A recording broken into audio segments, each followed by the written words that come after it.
Good morning, everybody. Can I welcome members of public and guests to this morning's Police and Crime Committee meeting. Our main item today is to speak to and ask questions of senior directors of MOPAC, and again, very much welcome to you.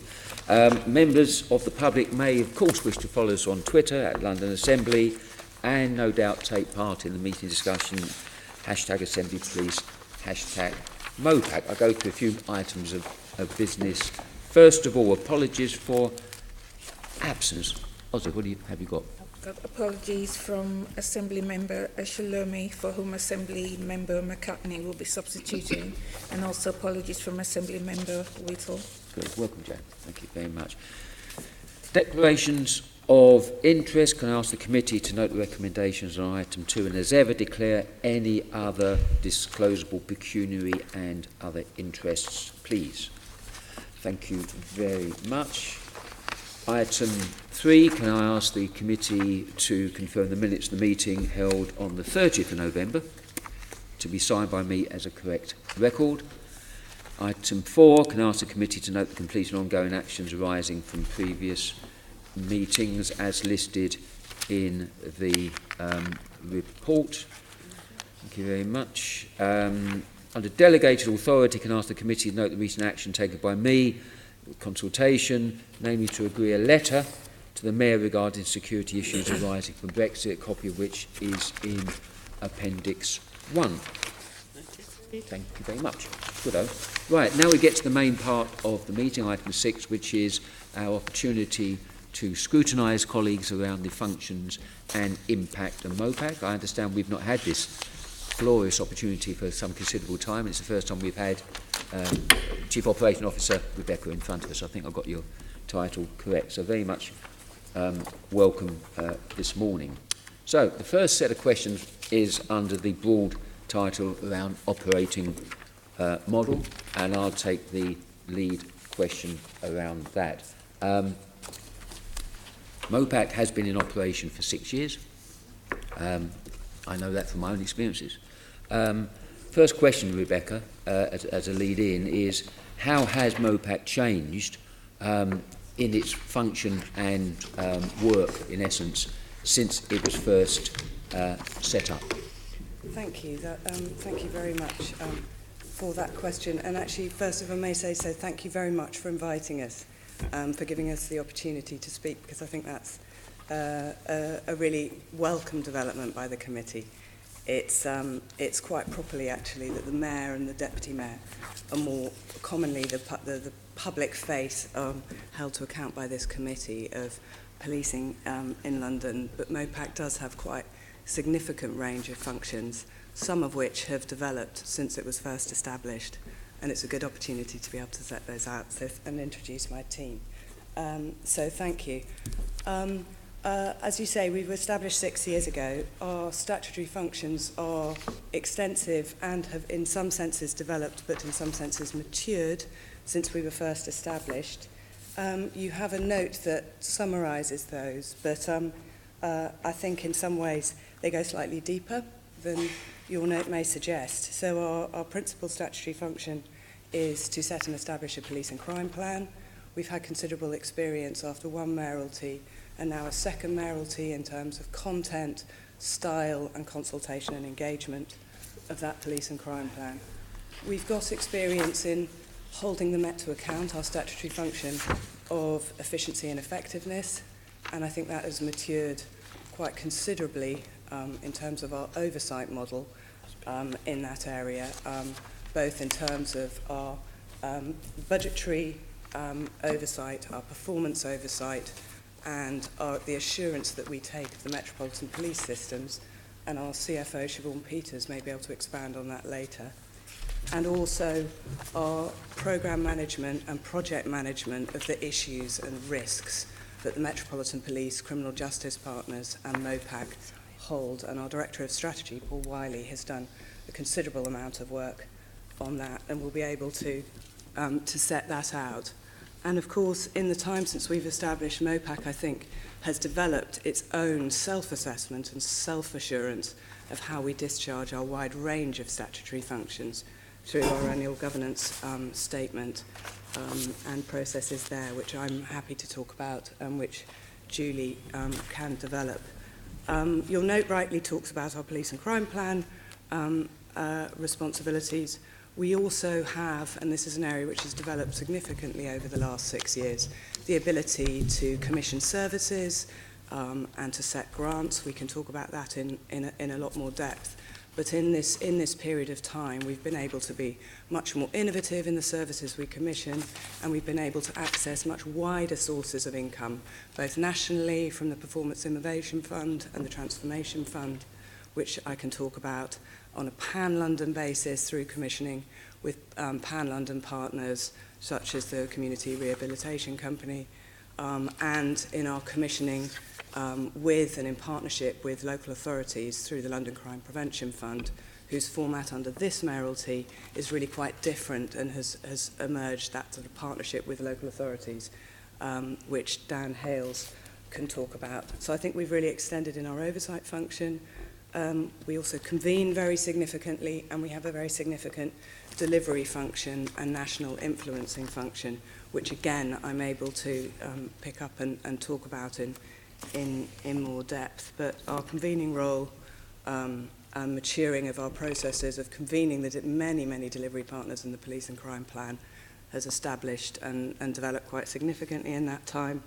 Our ability to mobilise partnerships across local partners, central government, national government, private sector has developed, and our ability to convene across different forces and offices of police and crime commissioners.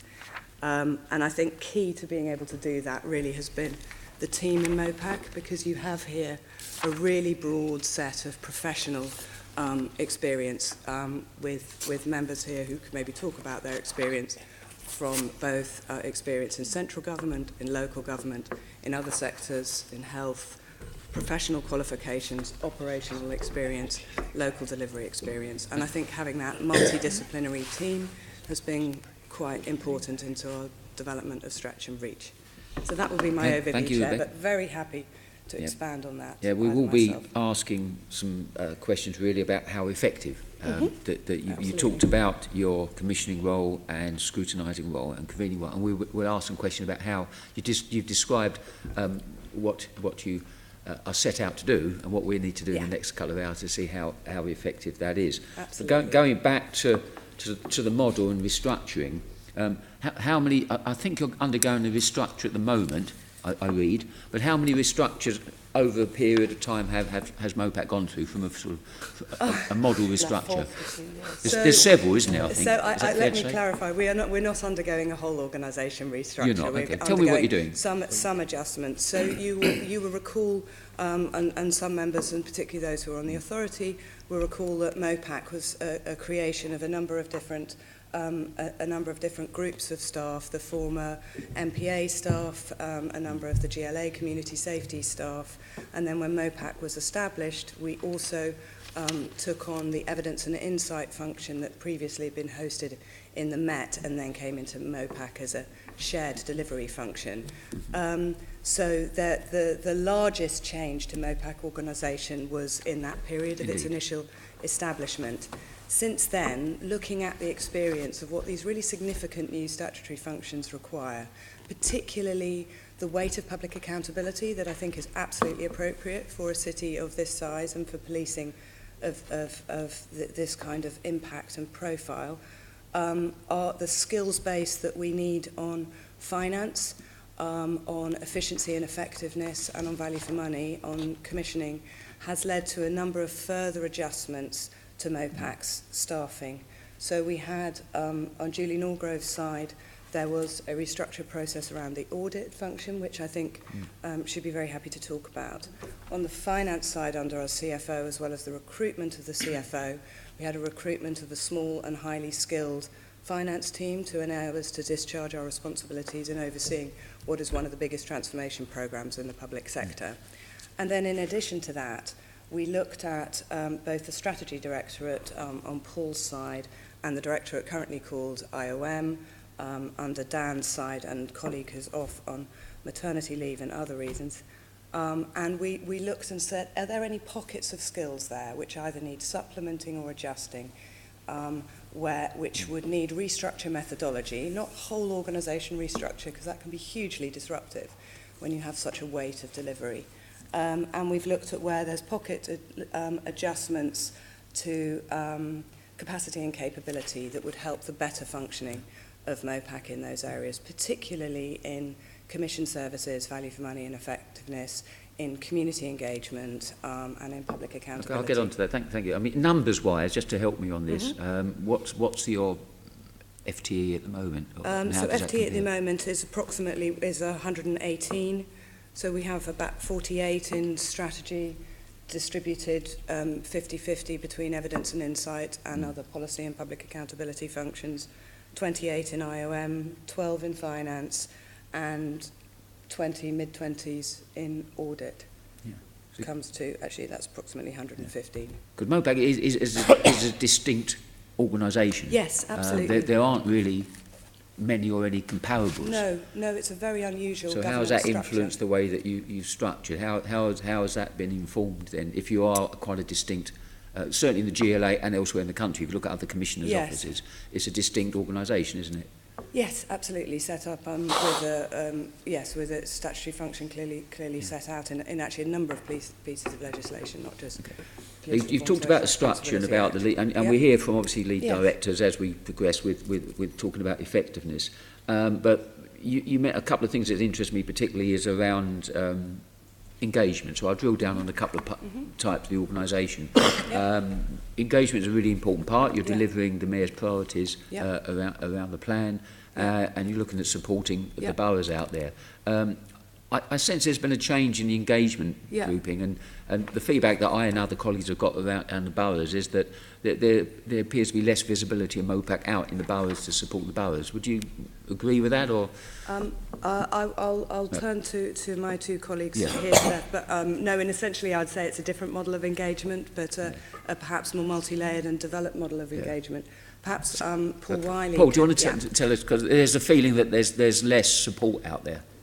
So one of my responsibilities is the overall programme management of the police and crime plan, and particularly how we deliver that through community engagement, which is why, as Rebecca said, we looked when I arrived in May to restructure those components.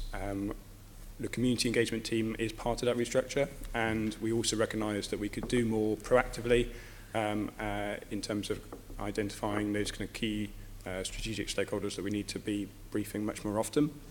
At a kind of a separate level, those people who are actively interested in our business, be them kind of charities or local partners, and then the public more widely. So it is a kind of a top-down approach to a different style of community engagement. We have, through a number of processes this year, had feedback as you described, and we want to learn from that. So the BCU changes, the public access strategy, we're constantly learning, and the restructure allows us to just have a different skill set within. I know other colleagues no doubt will bring it up, but you referred to BCU mergers. So how is MOPAC influencing or consulting or working on that with boroughs? Well, so as the Deputy Mayor has said in this chamber many times, MOPAC is in that kind of convening role to assist the Met to make these very important changes. So right now, the Met is finalising its evaluation for the BCU in the North, Central and East BCUs, and we are working with the relevant boroughs, but also hopefully with constituency members and the PCC more generally to feed into that evaluation and inform how the Met rolls out these important changes. We'll talk about convening later, particularly in terms of other parts of the criminal justice system and how the previous model of MOPAC challenges has been superseded by another model, and we can talk about the effectiveness of that or otherwise later. I'm interested in the sort of relationships between Mayor and Met and MOPAC and Met. Because I mean, this is an unusual relationship since 2011-12, and it's probably taken a while for people to get a feel of it, certainly back in 5 or 6 years ago. So, for example, and also you got the lay of the Deputy Mayor as well. So when there's work that MOPAC is doing with the Met, can you just explain where it will go to the Mayor, and where, put this for Paul possibly, Well, where would the Mayor be involved and where would the Deputy Mayor be involved first of all, without going into massive detail about signing off, but where does that strategic lead sit between the two of them? So it's a quite well tried and tested system, but invariably it depends issue by issue and the relevant issue. The Police Crime Social Responsibility Act, as your note says, discharges some particular functions statutorily to the Mayor. So the agreement of the Police and Crime Plan is for the Mayor, who cannot delegate that to the Deputy Mayor for Policing and Crime, although the Deputy Mayor has discharged a significant proportion of the consultation and engagement. It is the Mayor's budget. Again, that is signed off by the Mayor, but MOPAC has a statutory responsibility to keep the police fund and to oversee the police fund, and there's a very established structure of responsibilities there for the Chief Financial Officer, and also a scheme of delegation on decision making and investments through which is discharged by the Deputy Mayor. So the overarching budget is for the Mayor, but individual investment decisions for the Deputy Mayor. Those would be some examples in statute. In practice, there needs to be, to make this system, which as you say is very unusual in governance terms, of a holding to account of an operationally independent force. In practice, that requires a depth of relationships across MOPAC officers, the Deputy Mayor and the Mayor to the Met. So we have a structure of working level arrangements, we have a structure of bilaterals between the Deputy Mayor and the Met, we have a structure of bilaterals between the Mayor and the Met, with quite care around escalation points and important points to know. And of course yourself, you hold the Mayor to account through Mayor's questions and your invitations to the Mayor through plenary, and your invitations to the Deputy Mayor and the Met. We'll get on to the panels, the scrutiniser panels in the next set of questions. But so for signing off contracts and commissioning and investment would tend to drop down to the Deputy. And that's as allowed that's as envisaged in the Police Crime Social Responsibility Act. It is a weighty responsibility, and that is why there's a statutory Deputy Mayor to carry that out. I don't know if you... Well, that answers fine for the moment, because we can pursue that a little bit later. I mean, a question I've got really about, and this is a difficult one, about you said about the complexity, or in essence the uniqueness of this tripartite relationship of the Police and Crime Committee, MOPAC, the Mayor underneath Deputy Mayor. Do you think Londoners and the public and people understand it? Or is it, have we got to that stage where people work it out, other than people in this building? That's a very good and interesting question, and of course it is a shared model. As I say, I think it's properly the case that for the public they see principally the Mayor and the Deputy Mayor and yourselves in this committee as the holding to account of what is happening in policing and criminal justice more generally in London. I think that is properly the case. It is not the aim of MOPAC that MOPAC in itself is a visible public-facing organisation. I think Londoners expect democratic accountability to happen. But it is a public. You are the guardian of public funds, so there is an interest in absolutely, which we need to discharge properly with professionalism and effectiveness. Okay. Sue, did you want to come in on? Yes, please. I've been made aware of something. I was just interested to see who'd signed off on it. So this is to Rebecca, really. In 2016, MOPAC responded to a public consultation by the College of Policing on indicative sanctions guidance, in which there was a question about police officers misusing police computer systems. The MOPAC response, I'll read to you so you know why I'm concerned about this. MOPAC responded by saying, I think there is a balance needed here, and restrictions on the purpose of access are often too strictly applied. For example, if a police officer is purchasing a house or a car, I think that it should be legitimate for the officer to make inquiries of the car, if it is lost or stolen, or in purchasing a house. It is surely good practice for an officer not to move into a house knowing or not knowing an active criminal lives close by. This activity is very different from accessing information on a basis, for example, to sell or release information more widely. Who in MOPAC actually signed off on that response? I believe that was a response to the mayor's question. It was from... Yeah. Somebody must have prepared it for it, and it was from the College of Policing. I'm just wondering who in MOPAC thinks that that's a good idea, and how senior are they? We'd Okay, have to well, come back to you on that one. Right, if you would. Yes, Given that it's in the name of MOPAC, Yeah. do you actually agree with that response?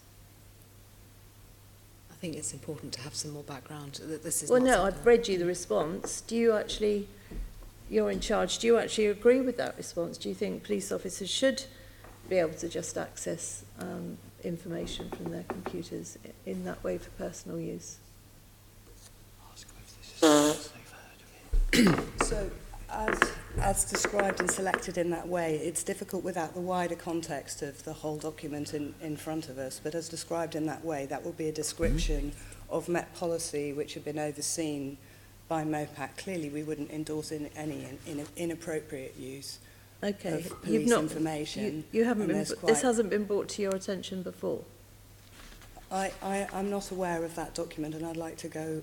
Okay, if you take a could wider send us look. the details on who actually signed off on that. Because Thank you. clearly this isn't acceptable, I wouldn't have thought.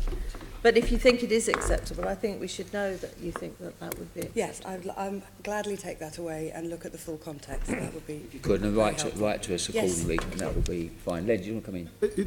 It does raise some other issues around, how, if the Met Police influences national policing, then MOPAC must also influence or have an impact on that. Yeah. So in signing off documents and Yeah. consultations, is that done by the Deputy Mayor or is that done by the professional cadre? Is there a sign-off process for that, or would it be the Mayor? Who drives those issues around consultation? Absolutely, there's a sign-off process, and the sign-off is proportionate to the issue at stake. So, for example, on Mayor's questions, they're signed off by myself or director, and then through to the, consistent with policy endorsed by the Deputy Mayor, and through to the Mayor's office for final And do you sign-off. make those public then on a website that people can see what you're responding to in terms of government or professional bodies in terms of their requests or consultations they do? Sometimes. So I think that it's a good question. Sometimes. We can think about how we record that. Usually it is the receiving body in terms of a consultation that addresses the nature of the responses and whether it's appropriate to release all of them. But it's a good question. We can look at it. Okay. And where it's statutorily deemed that we must publish, so for example, we write to the Home Secretary after every HMIC report on the Metropolitan Police, that letter, we're required to publish it, and we do. Oh, right. And do you ever copy that to us? Well, they're published on our website. Or they just publish them? Yeah. But shouldn't you formally copy that to us as we're holding you to account, that where there's an inspection report and about what you're saying about that inspection report, is there an missing element? Sorry, it's the first time that's Yeah. just a off act of where maybe it should be, we're part of the procedure. You write to the Home Secretary about a response to, MPS inspections that maybe you should copy to us that Yeah. we could maybe pick up on in Yeah. terms of our future work programme. We I can quickly, Chair, just going back Good over a practice point. to adopt. Yeah, okay. yeah. Yeah, we over can that do in answer to a question from the Chair about engagement issues. So, police and crime plan, pretty essential, pretty sort of de facto the issue is. In terms of pursuing that, I get the bit back into the MPS bit around that engagement issue, and I think the Chair was trying to tease out about not just public engagement, but you mentioned about how you talk to stakeholders. Yes. Later on, there's a further question around Yep. governance and the London-wide bodies. So on the police and crime plan that's there, how often do you call in to just talk about the progress of police and crime, community safety units of London boroughs? Do you ever bring them together, or do you just ad hoc and speak to them generally about engagement of those issues? But on the police and crime plan, essentially, can you tell us when the last time you brought them in to say, let's talk about the police and crime plan? And let's widen. I'm trying to keep it back to understand this engagement. I want to see paint a picture for me. Is it a passive engagement that we're just sending out briefing notes, or is there an interaction between partners on the ground who can contribute to police and crime plan in pushing it forward, because that's what one of your main issues? And how often do you bring them together then? And when was the last time we brought them together? Perhaps I could describe briefly the overall programme planning, and Dan, my colleague, can describe the community safety directors. Overall, we're developing and have a programme plan for the police and crime plan with the risks and the issues management that you would expect. And within that, we are identifying both within the Met and through local partners where things are either off track or we are more concerned about them, or perhaps issues are arising, like mopeds, for example, during the course of a year that we need to take further action to mitigate.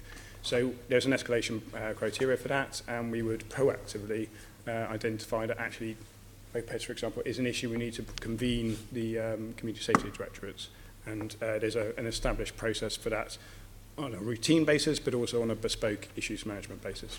Dan can describe the routine.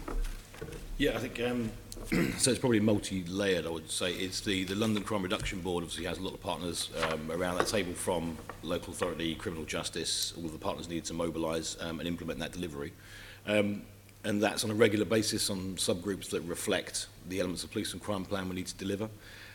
We have regular engagement with London councils at leaders, chief exec levels on individual issues, and they call the agenda on that a lot of time as well.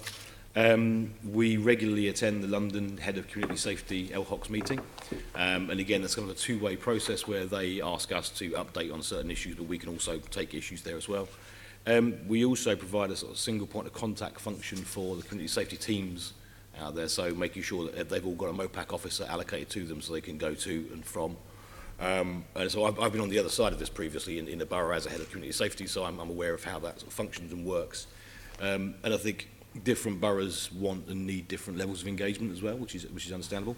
And then, as Paul said, on an issues management basis, we might convene individual pieces of work to bring together representatives from heads of community safety, Youth Offending Service AD network, across the spectrum of London, really.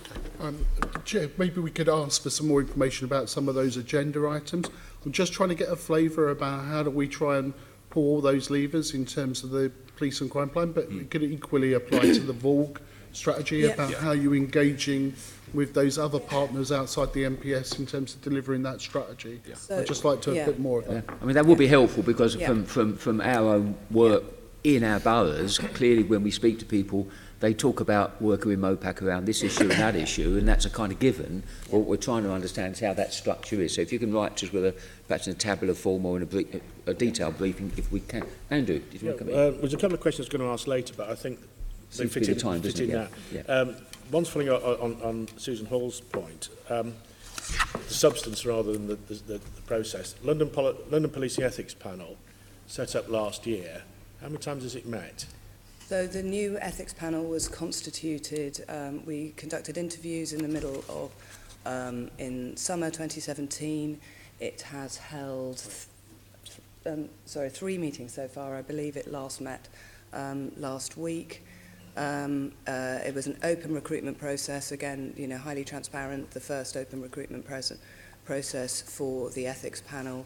The chair was appointed first, and then she helped recruit her own team. It's establishing its work programme and working methods, but has a very highly skilled and diverse membership. It is still establishing its work programme, but it will make that fully transparent. So it seems to be a bit behind the curve at the moment. We were told it was set up in early 2017. That doesn't seem to be the... No, so the recruitment, there was an open national competitive recruitment process which needed to take place in stages. First the chair, and then the chair, Suzanne Shale, rightly wanted to appoint her panel. It's also really important that the work programme, don't forget this reports both to the Deputy Mayor and to the Commissioner, and that the work programme could be endorsed and signed off and discussed and co-designed with the incoming Commissioner of the Met. The summer, as you appreciate, was a high pace of operational events. So I think it's highly appropriate for it to be operating at on those timescales to get that depth of recruitment expertise and buy-in to its work programme. Is the work programme going to be published? Yes. Okay. And will it consider the sort of things that was in that response to Assembly Member Hall? It's for the chair of the ethics panel to set out her work programme, and I know she's very keen to work with the London Assembly to be as transparent to work with principles of transparency. And I'd suggest once the committee's established and in flow, I've already spoken to her on this. I know she'd be very, very happy to come and meet with the committee. The other issue I was going to raise, following on from Len's questionings about the policing matters meetings. Mm-hmm. There's been one in September 2016 for a public engagement. Has there been any since? No, this Deputy Mayor, it's back to your initial question, Chair, about establishing a style of oversight that works for each partner on each side. So we have a different style and rhythm and approach to transparency and oversight under this Deputy Mayoralty. So you will see, and under this Mayoralty in general, you will see that we have moved to a system of quarterly financial and performance information, which I hope you are finding usable and rich. So we hold quarterly oversight meetings with the Met around that information, rather than that initial policing matters format, which, as you say, was used in September 20. So this isn't now done in public? So we publish the performance information, the finance information, we publish data dashboards, we publish the minutes of our bilateral meetings, and of course you rightly have the Deputy Mayor and the Met each month at this committee. I think, yeah, well, we're going to go back. I think the point that we will pursue, probably as I touched upon earlier, was around and this may be in the spirit of devolution and criminal justice system, is that there was a rhythm, in your words, of MOPAC challenges, where we will bring into this building the whole range of partners from other organisations and have that challenge. That didn't seem to be a like for like, and that we can pursue that later on the subject of the ethics panel. I'm fortuitously at 2 o'clock this afternoon. I'm meeting the chair. Okay. I looked at their website this morning, and it's pretty moribund. It's the previous chair on it, and it just looks like nobody's looked at it for about a year. So I'm not so sure about that one. Anyway, if I can just add a technical note, is that the membership of the panel, the newly appointed members, are still undergoing vetting, which means why the names are not yet in the public domain, but she will be able to assure you this afternoon I'm sure that they are appointed. I'm sure she will. Okay, we touched upon, and you mentioned transparency, and again, some colleagues in the past have had some challenges, shall we say, around some dealings with MOPAC around information flow, etc. Sian, did you want to explore those sort of issues? Yeah, I mean, if I can follow on a little bit from the previous questions and talk in a little bit more detail, because obviously first time we've had you here. I mean, some aspects of transparency under MOPAC I think are good. The quarterly reports, we've discussed those and we like those. The dashboards are very useful, and that's a good thing.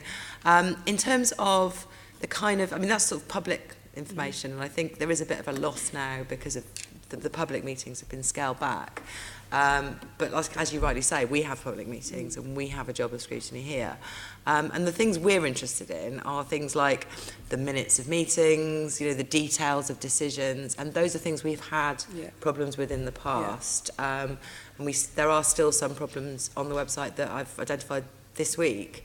For example, the bilateral meetings between the Mayor and the Commissioner, the Deputy Mayor and the Commissioner. The last time we've got meeting minutes up on the website at the moment is July 2017. I'm sure you've had meetings since then. We have. But if we can't look in a timely way at what's being discussed on those agendas, but that, you know, we ask mayors questions to get more details when needed. We can't really do our jobs. The meeting minutes themselves are very, very short. They just list topics. They say discussed something. That's literally all they say. And again, we would really like to see more there. But if we at least know the topics, then we can dig deeper with the powers that we have to ask questions. There's also, I mean, you said the ethics panel has met, and yet there's no note of that yet on the website at all. And then the other ones seem to be up to date. So the Crime Reduction Board, the Oversight Board, and the Reducing Reoffending Board all have sort of autumn, October, November meetings notes in there. But the Violence Against Women and Girls Board, that's only met once in 2016. Is that the last? That seems to be the last thing that's on the website. No, it hasn't been more than in the last year, In that case, that also needs updating. So you can see the sort of problem I've got. The disclosure log for freedom of information, and again, that's something that is really important. I think we highlighted that in the Oversight Committee. With the last things we have there are June. I'm not sure how many, given that you're not a public-facing organisation, I'm not sure how many freedom of information requests you get compared with the Met, which I think gets the most out of any of the GLA. But again, I would have thought you'd have had freedom of information, you'd have fulfilled freedom of information requests since June. So that's, I mean, my question is, can this be sorted out? Is this part of the Met's public engagement strategy review that I think you mentioned, Paul? Is MOPAC coming into that, or is that something separate and a separate piece of work you're doing to improve the public information and the information we use as well? No, thank you for that, and much of that is a fair challenge, and the issue around the meeting minutes, they are shortly going to be uploaded. But you are also right that those meetings those minutes are in a sense more skeletal. The full detail of course, we write detailed reports to you each month on all of the deputy mayors' engagement. And in the questioning of your committee, she gives, I would hope, very full answers across the range of areas of MOPAC's delivery. There is a balance to be struck, of course, between a meeting minute style that is highly detailed and one that protects some of the nature of the operational and commercially sensitive material discussed, which is why we are on the side of detail in our monthly reports to you, in our answers to mayors' questions, and in the discussions in this chamber. But I think you will see from the subject matters, the issues that appear on bilaterals are issues that are absolutely driven from and fed by our system of risk, our risk registers, which are in the public domain. We publish those as part of our audit panel meetings. They're absolutely fed from the police and crime plan and the priority areas of delivery. So there is a transparent structure to the issues that we discuss, but sometimes the nature of those meetings is that the public-facing side comes out in the written documentation. A very good example would be investment appraisal, where of course we publish the full decisions. Occasionally there is a delay due to commercial sensitivity, a contract still under negotiation, but I would hope that you find our decisions and investment appraisal material very, very extensive.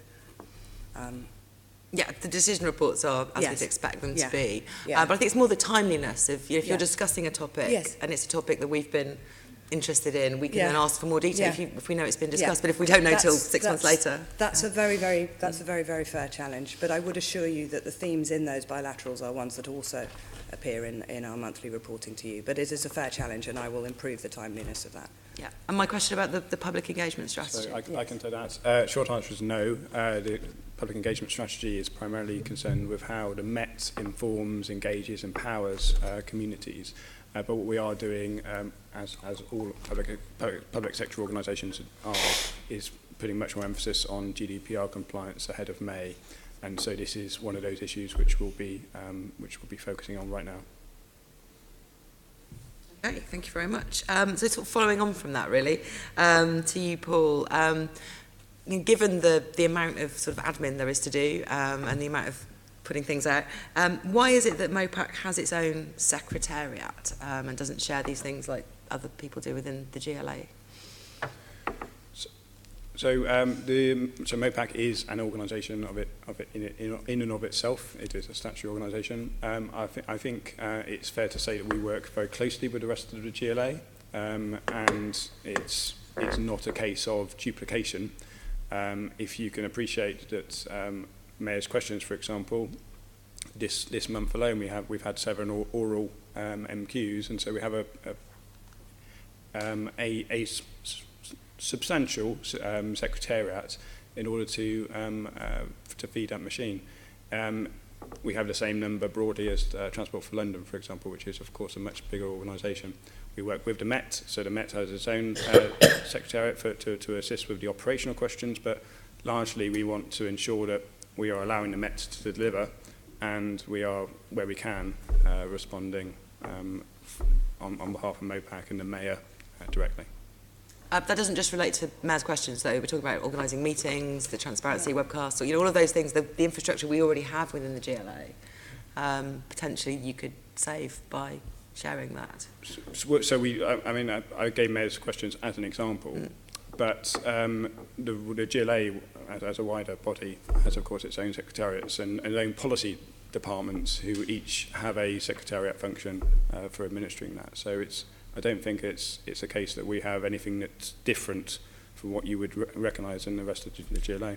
We did previously, about 3 years ago, look at the business case for having a combined secretariat function. But our secretariats of meetings, our roles in MOPAC are dispersed through the organisation and also combined with roles that have the professional or the subject matter and the stakeholder relationships, and for reasons of therefore efficiency and effectiveness when looking at the business case, it was difficult to replicate that through a shared model because those members of staff who carry out secretariat functions also carry out issues management or convening functions, and it was a dilution of sectoral expertise to move to that model. You'd have to build in coordination with subject matter experts in a different way, which proved more time consuming. Are you saying there are no synergies at all? There are functional synergies across secretariat skills, but there are also synergies with the subject matter. No, I meant synergies with what. Forgive me, Chairman, but from the answers you've been given, I beg your pardon, from Mr. Wiley's answers, it suggests that what MOPAC has, it wants to hold. So I would suggest that that's not what I said. But are there synergies? Of course there are. There are. Most of the GLA is a policy functioning body, and so you need to devise the policy and also be held to account for it. As Rebecca said, the secretariat functions best sit with those people who are the subject matter experts.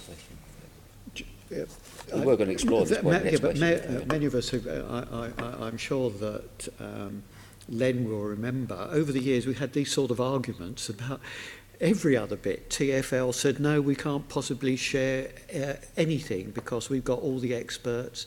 FIPA said exactly the same, and yet we have been driving through sort of common, if you like, administrative processes.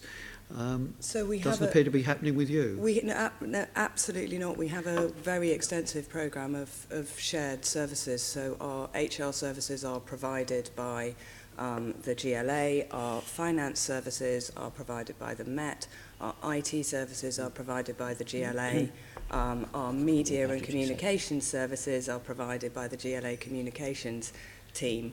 When you look at Secretariat functions, it's actually it's a very small, focused part of a small number of individuals' time, which you could either centralise in a single individual who could do Secretariat, but you risk needing to introduce capacity into other people, into the jobs of the subject matter experts to ensure that the generic Secretariat function is well informed.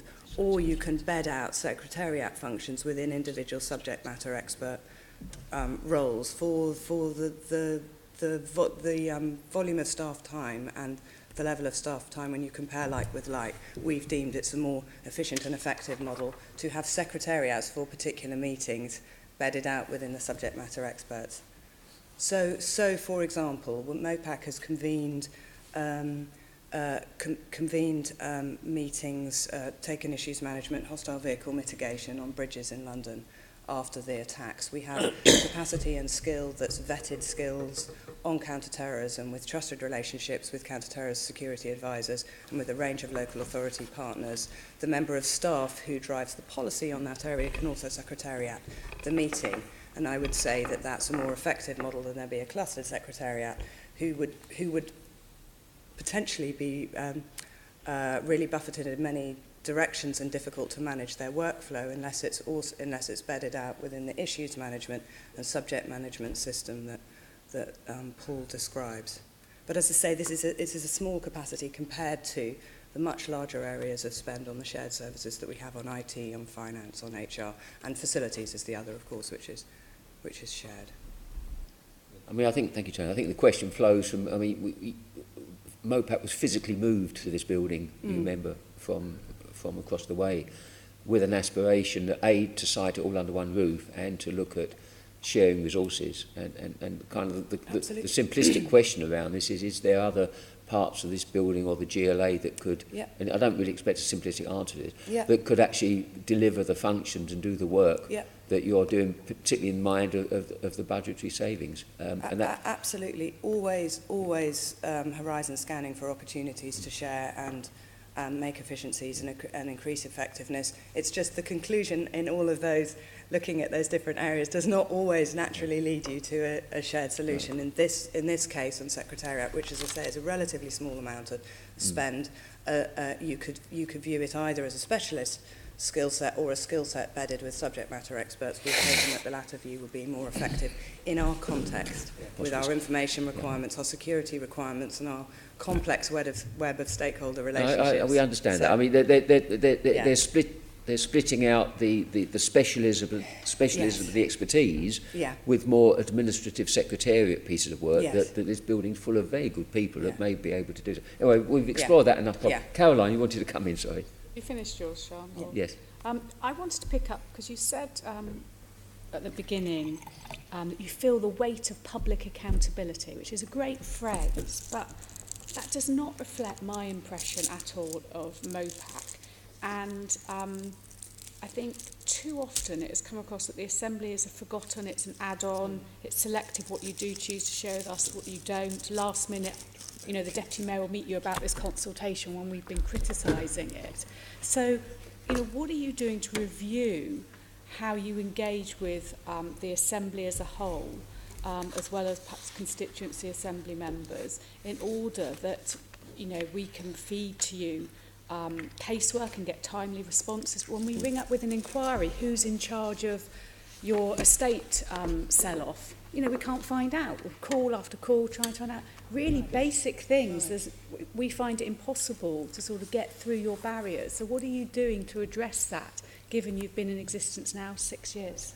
Oh, I'm very sorry to hear that, and I'm very sorry to hear that you don't have the service that you would wish to have. I wasn't aware of that example, and I suggest actually, I mean, there is learning from the different styles of engagement that we are carrying out, and there is learning about how we could better plan which are the activities where you would actively want to input. And I suggest that we take that away and do a joint piece of work with, I don't know if you wanted to nominate a lead member or if you wanted to nominate one of the officers to the committee, but I think those are fair points. It is not how I want the Assembly to feel, so we should definitely take that away and work together on what could be a better designed system to meet your needs.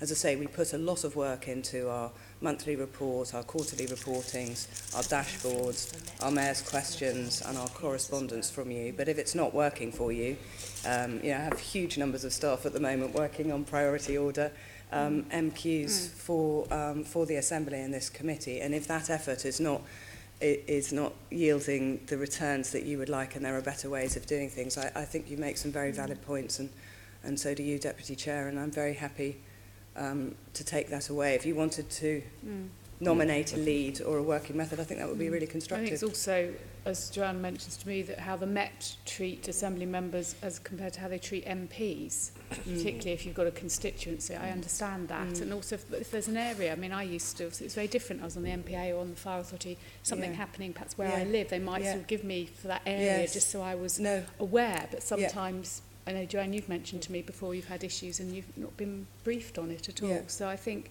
it's looking at all those things that slipped through. No, clearly that's not good but for also either in terms side, of your, your consultation, the front counters consultation, we criticised from the start, and you guys just defended it, saying, no, this is great, this is perfect. And at the end of it, you're criticised by an institution about your whole process. You're now admitting, yes, perhaps it wasn't the right way to have gone about it. How do you take suggestions and whatever and learn from this to make sure all your future consultations are genuine and engaging and timely? So what I said earlier was that we absolutely want to learn from both our successes and where people find criticism. I was in the chamber listening to you, Assembly Member, when you said about the nature of those initial questions, and as the Deputy Mayor said to you afterwards, yes, you have a point, so we changed it immediately, and we are very much interested in making sure that this is the right process. I would not say that was a bad consultation. We have met with the Institute for Consultations, and we recognise that they have a view, but we don't actually accept it. What's important with that is that it gives the Met the ability to make the savings that it needs to in order to prioritise for the front line, and that is continuing. So in that respect, it delivered, and I think what you'll see this year is the second half of that, which is the public engagement strategy.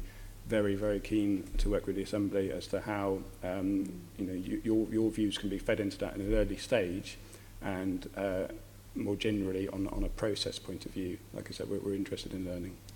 And actually, if I may add to that, this is a theme we are taking up jointly with the Met. So only yesterday, the Deputy Mayor, myself and the entire team here spent the day with the Met Management Board on an away day focused on looking back over last year, looking forward to what we want to be successes and achievements of the year to come. And we had a session specifically focused on the future transformation of the Met and the public engagement techniques that are appropriate to the very many changes that are going to have to come in policing in the coming years.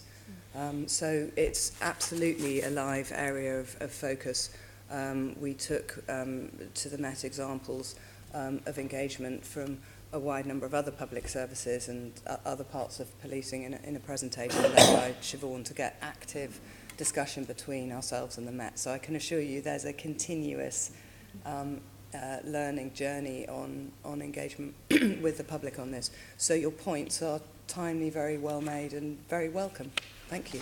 We always like to hear that, don't we? But certainly the point around the public engagement strategy, if there is one emerging this year, we would like an involvement in it to inform it. I think it's absolutely right, Caroline's point around almost a perceived blind spot institutionally within MOPAC, and sometimes we perhaps unfairly criticise the Deputy Mayor when we've not been copied in on engagement or events. And frankly, it's for yourselves to advise the Deputy Mayor, and I think that's a fair point. Before we move to the last, Joanne, did you want to come in on that? Does MOPAC have a forward plan, perhaps, that they could share with the committee so that we are aware of consultations or decisions you're making?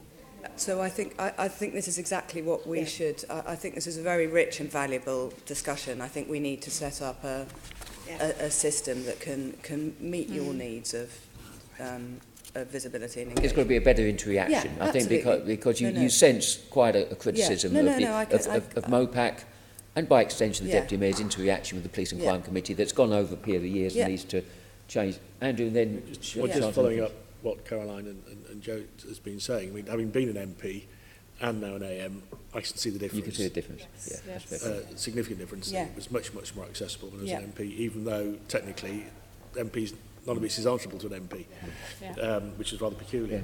And the other point I'd make about public engagement is with the public as well as elected people, and I think that's the real part that's been missing over the last year. Okay. Well, that's kind of fine. No, we're going to move this on now. So, Sean, you've got one last question before we go into the next set of questions. I'm afraid I have a number of questions. Please do. Because I want afraid. It's what we're here for. I mean, apologies for but as you can see, there is a more or less consensus amongst us that.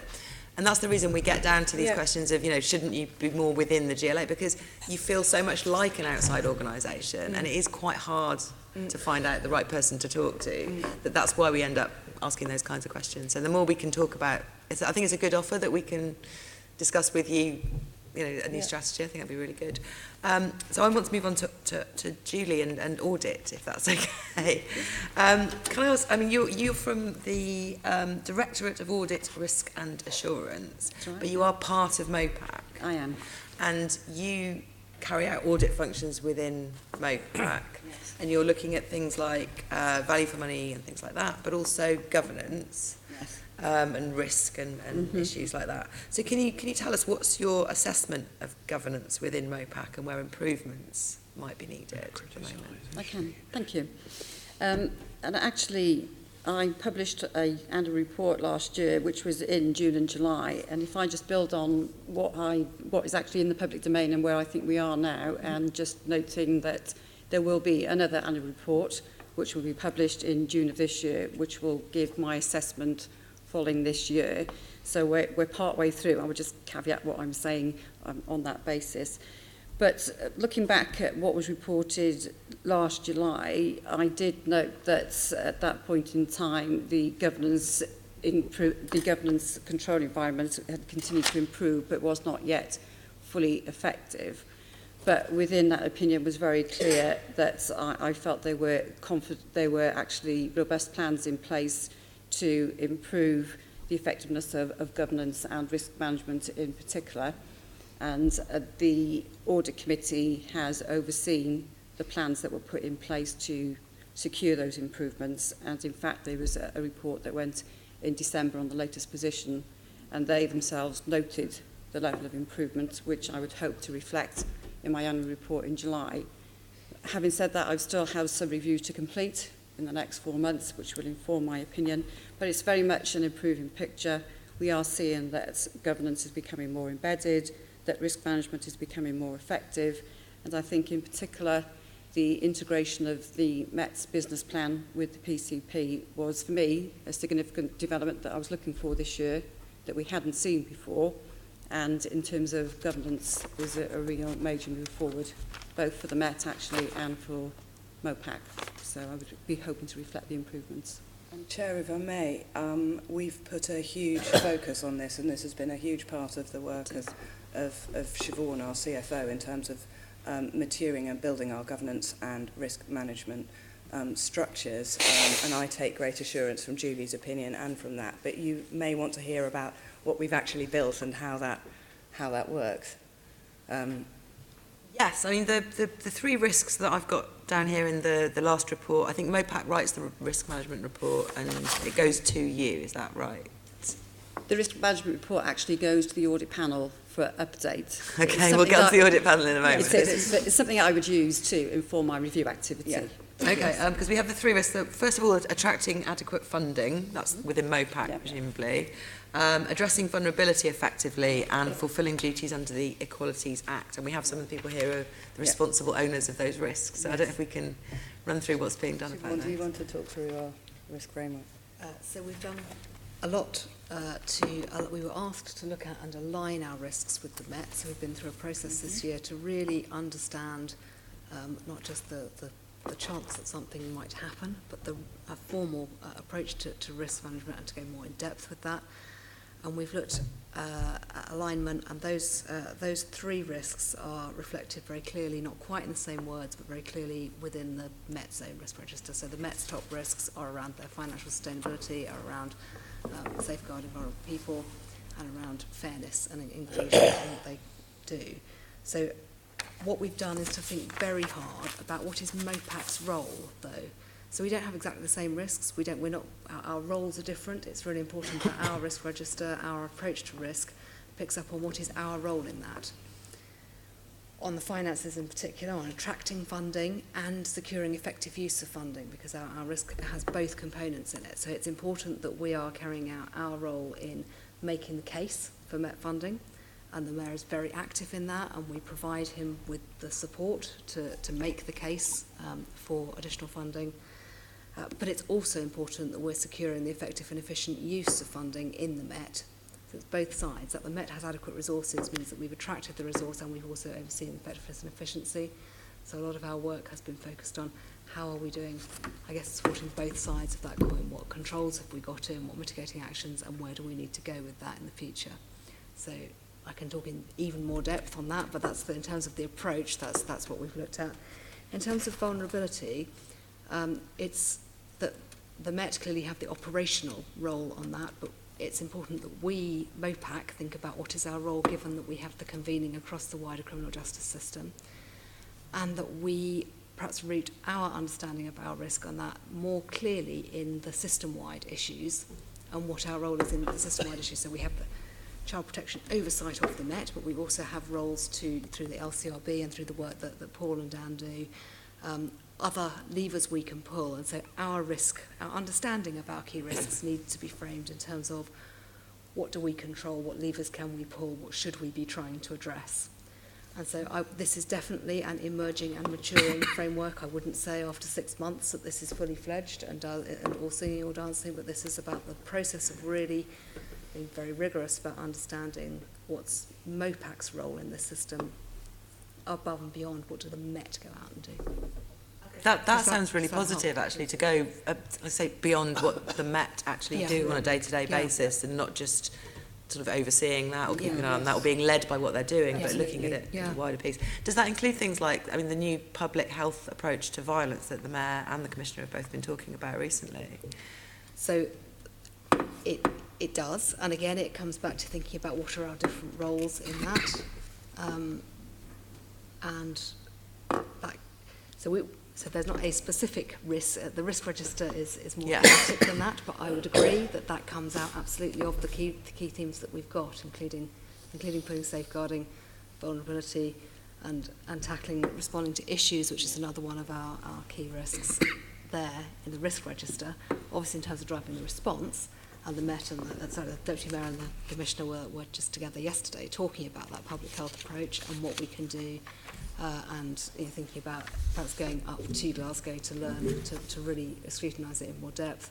Both have had familiarity with it from the past, but actually we think this is a good time to refresh our understanding of it. So those are kind of they come to the top of the conversations that we need to have. And the final one is the Equalities Act duties. Presumably that aligns quite closely with public engagement and failing to very much so. spot vulnerable groups or particular groups. And yes. As Siobhan said, it's many layered. So equality as an organisation, and we publish our gender and ethnicity data in terms of our employees, for example. But then as you get through the oversight, to convene and deliver, there's overseeing and the Met and how we're supporting them in terms of equality, convening the disproportionality and the LAMI reports follow through, and then in our delivery,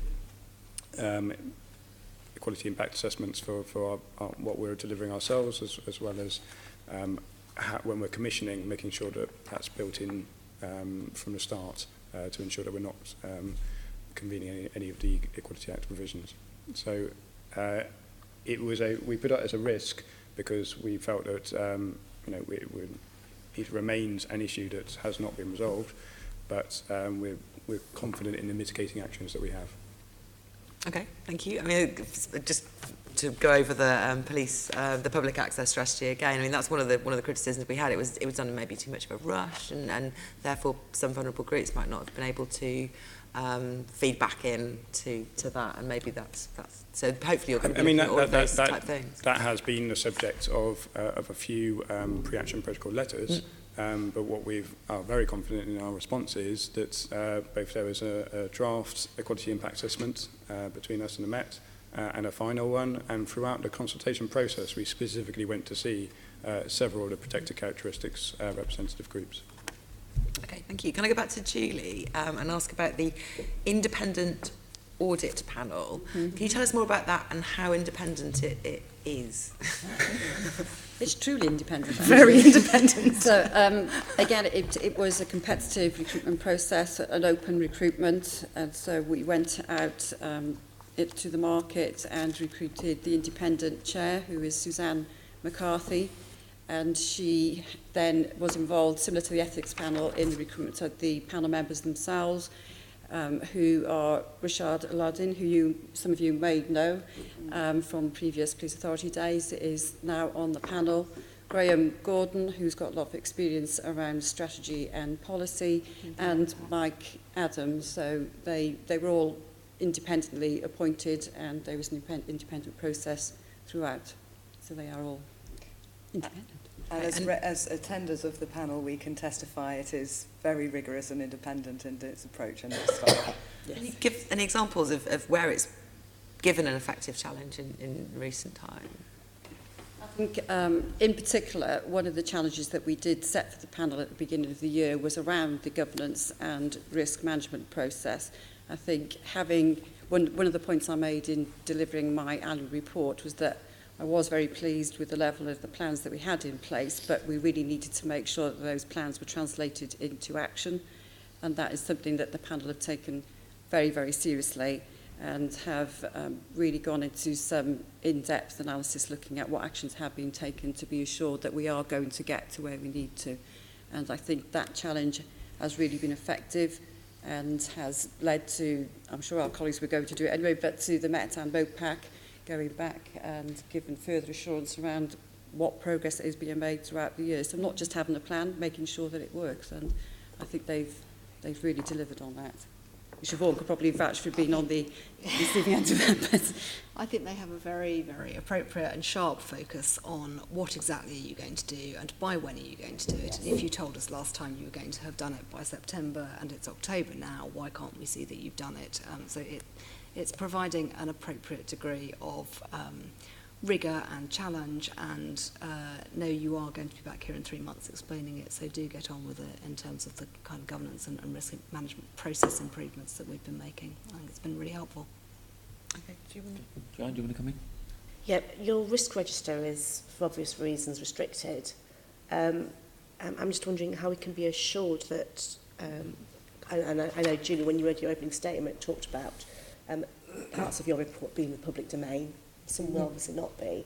How can we be assured that those that are not in the public domain are being dealt with? I know you have the audit panel, but if I remember from the NPA days, Julie used to present reports to us which had a number of recommendations have been taken up, those that hadn't, and those that were disagreed with, and just some bare figures like that might give an overview. So that's my first question. My second is, has there been instances where MOPAC have disagreed with some of your recommendations, and what would then happen in those circumstances?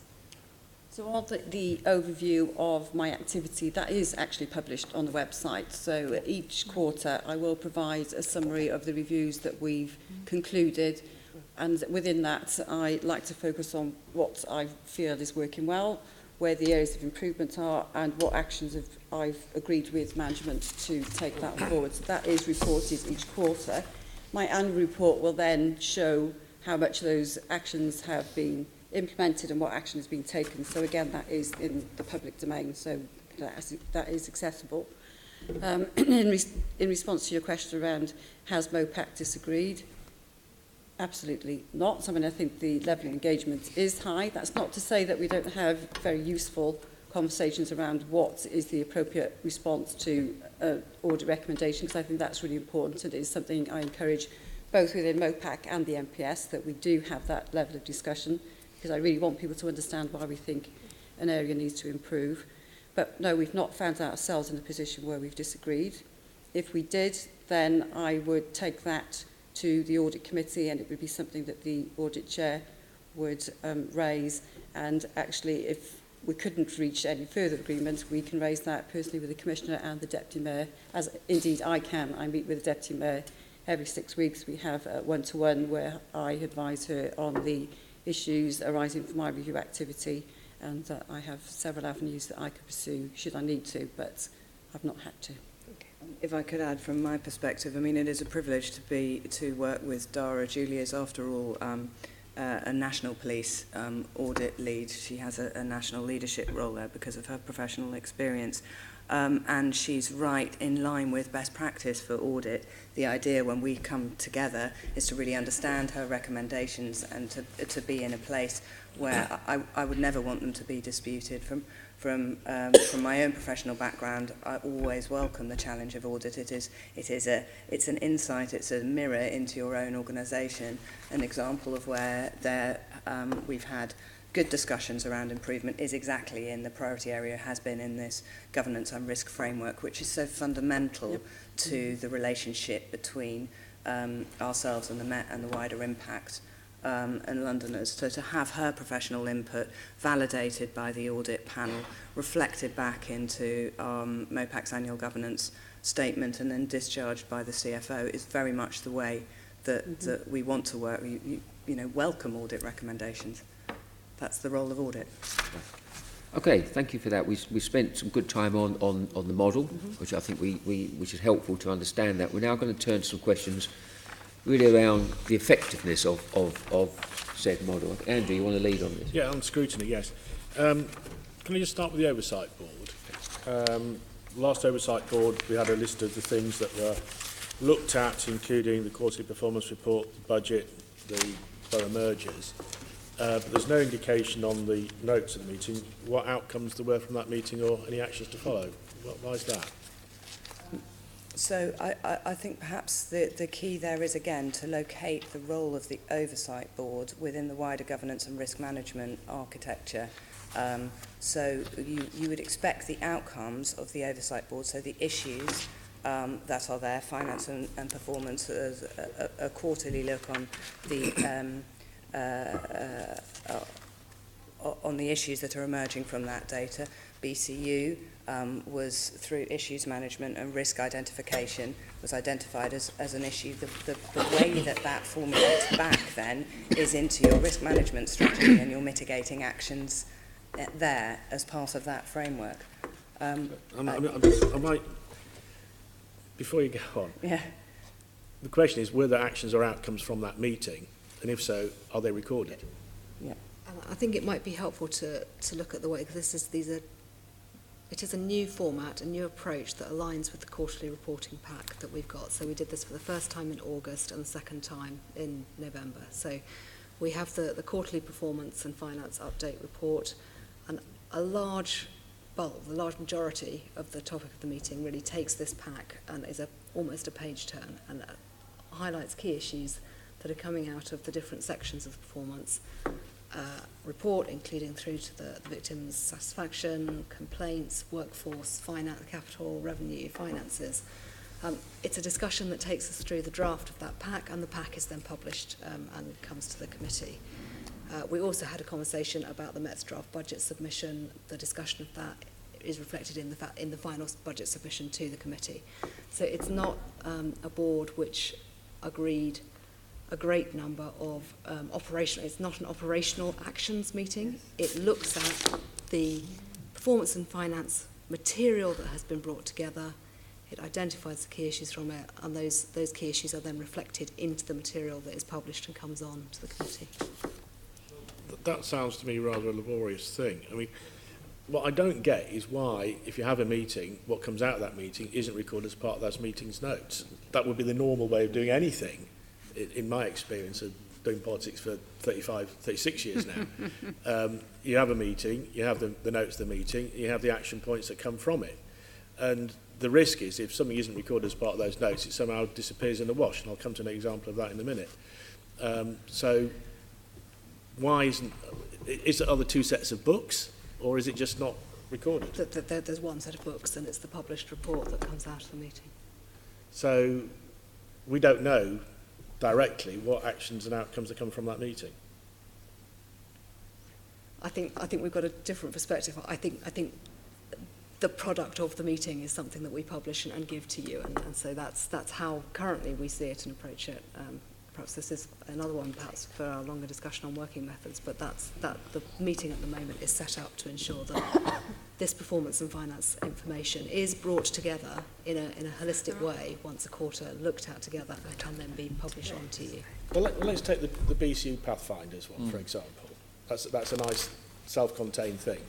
We had a discussion about the borough mergers. Obviously, that's a hot topic with us and indeed the public. If they know about it. How's that been taken forward? I have to say that in the event, the November meeting covered the performance and finance report and the budget and deferred the borough merger discussion to a bylaw. So how do we know it was deferred? Because it doesn't say so. So it probably should in the minutes, and I'm sorry it doesn't say that in the minutes. I mean, that's why, it just seems to me a rather sloppy way of doing business, that you don't record the actions. If the action is, OK, this will be reflected in X, Y or Z document, that's an action point or an outcome. And I would expect to see that recorded. And if you use another example, I'm sort of doing my sort of questions back to front.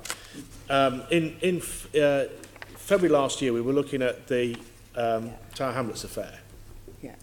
And I was questioning Mr. Merritt about that.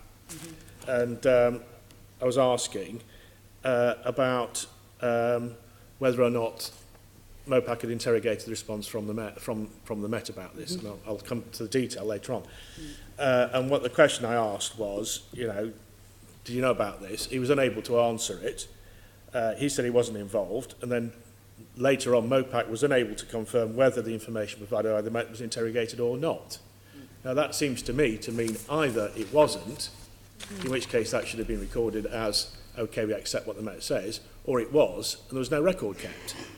And now, his argument was, well, I wasn't there at the time, fair enough, but why wasn't there a proper record kept that he could go back and look at?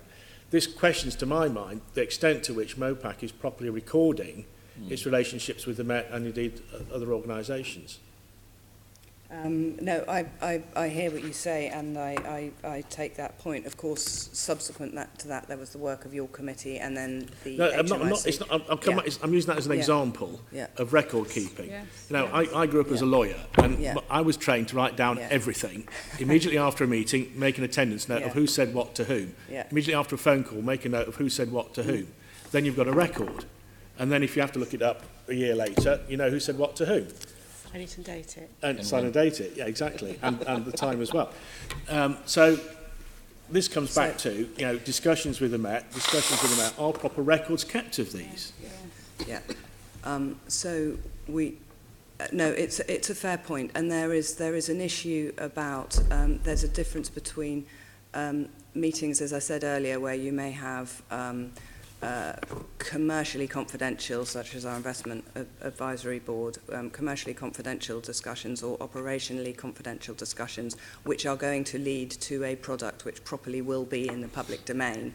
There's an issue about the timeliness or the point at which all of that information is in the public domain. If we go back, okay, commercially confidential, operationally confidential, you have a discussion about it. It may be a confidential note, but is that note kept? Yeah, so we do have, I can assure you, we do have a... is there a paper or electronic paper trail? What happens? We do record and store confidential information and notes of confidential information. We do have running action logs, for example, on our investment appraisal and on confidential oversight board discussions that subsequently manifest in material that is in the public domain. No, I can absolutely assure you of that. Yeah, but if we take, for example, the Tower Hamlets one, without getting into the detail of Tower Hamlets per se, it just seems to me it's an issue. It comes to the Deputy Mayor stroke MOPAC. This is what the Mayor have said. We'll go into the detail in a minute, but you know, we don't know whether any questions are asked. Why? So, at the time when there is a confidential operational investigation and there are discussions between MOPAC officers and Met officers who may be briefing in confidence about what is found, you would not expect an ongoing publication. But you do have internal that's recording. Not the question. So I can assure you we do have internal recording of those kinds of points. So in that case, why wasn't this recorded? Is it because it didn't actually happen? Or in which case, why isn't there a note to say, OK, we're happy with what the Met had to say? Or did it happen and nobody bothered to write it down anyway? So, and this is the problem about proper record keeping, and it goes back to some of the other things that everybody else has been talking about as well. I'm quite happy and accept that certain things are confidential and you have a confidential note of it, but I'm probably, well, in fact, you do have those confidential notes, so you can ask at least the fact, does that note exist? On the subject of Tower Hamlets, I can confirm that I've seen confidential records of discussions between MOPAC and then subsequently, of course, there's been a lot in the through the HMIC work on that investigation, but I don't want to comment on obviously you can't expect me to comment on the content. But that's after the event. I mean, well, you did comment because we were told, MOPAC, quotes, I've got the note here, MOPAC was subsequently unable to confirm whether the information provided by the Met was interrogated. That's a fact. That's what we were told by MOPAC. If you're now saying that that isn't what happened, I'd like to know. I mean, I've been trying to get to the bottom of this for a year. So we can, if I may, it goes to the very heart about police performance and choosing to, to investigate crimes. And we know where we are. We've had an up-to-date situation where we are in terms of what's actively being investigated. There could have been potentially a lot more if they were investigated properly at the time, which clearly they weren't. That's why we've got ourselves into the situation. And the question is, was MOPAC asking the right questions at that time about, or just accepting what the police were telling them? Yeah, I mean, not asking any questions rather than the right questions. And the point I'm making, I mean, I'm taking this out of the Tower Hamlets issue and using it as an example, because if this is what's happened with this particular investigation, and OK, we accept what the Met says. What about all the other sensitive, difficult things that come forward? Are you simply saying, OK, thank you very much, we've ticked the box, you've given us a response, we're happy with it? No, this comes back really. Plausible, what you're saying. It sounds all right, therefore we accept it. No, I completely hear what you're saying, and there is. It comes back, if I may, in fact, to the very first part of our discussion, which is actually there is a quite delicate relationship between a strategic oversight body responsible for efficiency and effectiveness and an operationally independent force where the Commissioner is also statutorily responsible for efficiency and effectiveness. And there's very active discussion and debate to be had generically, which then manifests itself very acutely, obviously, on individual items, particularly ones that become controversial or high profile, on the degree of, where are those touch points and the degree of intrusion or otherwise. If we take the Tower Hamlets one, it didn't take us long on this committee to expose pretty clearly that it was a pretty shambolic investigation, did it? Did it? And that's without access to any confidential information at all. It's just asking some very basic questions about the number of witnesses that have been asked, whether the great number of files have been looked at, and so forth. Very simple questions. And it didn't take us very long in this committee, maybe half an hour or so, to show that something had gone very badly wrong. So the point I'm making, I suppose the generic point I'm making is this. I mean, has MOPAC become so close to the Met that objective scrutiny of what they're doing on these sort of important investigations just isn't possible? Yeah. I mean, there's a fundamental point. I mean, I'm bringing Tony in as well. There's a fundamental point here around the effectiveness of your scrutiny. This is a glaring example that's been well cited. Yeah, but it comes down to the more strategic question is, are you too close to the Met to allow objective scrutiny of these sort of things? Or will you simply accept what the Met says? In which case, what's the point of MOPAC?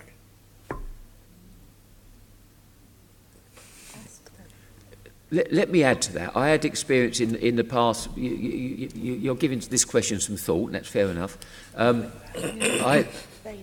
In previous examples, Rebecca, I have had experience. I've been in meetings where the previous deputy mayor was very challenging and forthright in his challenges to the commissioner and the deputy commissioner. They were confidential, but I believe minuted. So I sensed there was a strong challenge at that particular time. That doesn't mean I was there all the time, and that doesn't mean that was consistent. The point it's making here is that what we're concerned about in the recent years and of now is MOPAC too close to the Met? Is MOPAC taking for granted that what the Met is responding to them? And we have an example here of that. I think, Tony, did you want to add to that? Well, I haven't finished yet. I want to bring Tony. You can come back. If I can respond... Respond to my point, and then I'm going to bring Tony. Then Andrew, you can finish the question. Actually, the feedback we have from discussing with Met colleagues, which, as I say, we were doing only yesterday, and we do on a very regular basis, is that the system of oversight, which does have differences from the previous system. As I say, we have the published pack of information, and we have a highly rigorous investment and budgetary oversight framework. Feels very detailed, rigorous and strong for the Met. It is the feedback from the Met is that this is a relatively high degree of intrusion and rigour in oversight. Do you ever fall out? Do you ever argue, row, and shout at each other? But if you did, well, there'd be a problem. Yeah, there are. Yeah, have you ever publicly criticised the Met about anything? There are. Yeah. So there are. There are strong. I'd say creative and professional tensions within our oversight model and discussions, as is the structure. But have you ever publicly criticised the Met about anything? Publicly. So the big strategic issues we do through Oversight Board and others. And well, give me an example of where you've publicly criticised the Met. Last month there was a discussion in the media around an individual of questionable immigration status who was arrested whilst in a haven. And the Mayor came out very strongly and said that is not what we want from our police service or our immigration service, and it needs to change. And I put that out very publicly. I'll give you that as a small example of an issue where though the issues tend to be more public, but the big strategic questions are quite rightly done on our oversight boards and bilaterals. Our response to the HMIC report on child protection very much concluded and went with the grain of the seriousness of what the HMIC had been reported. As Home Office Minister said on the floor of the House, there was a discussion between the Mayor and the Home Secretary.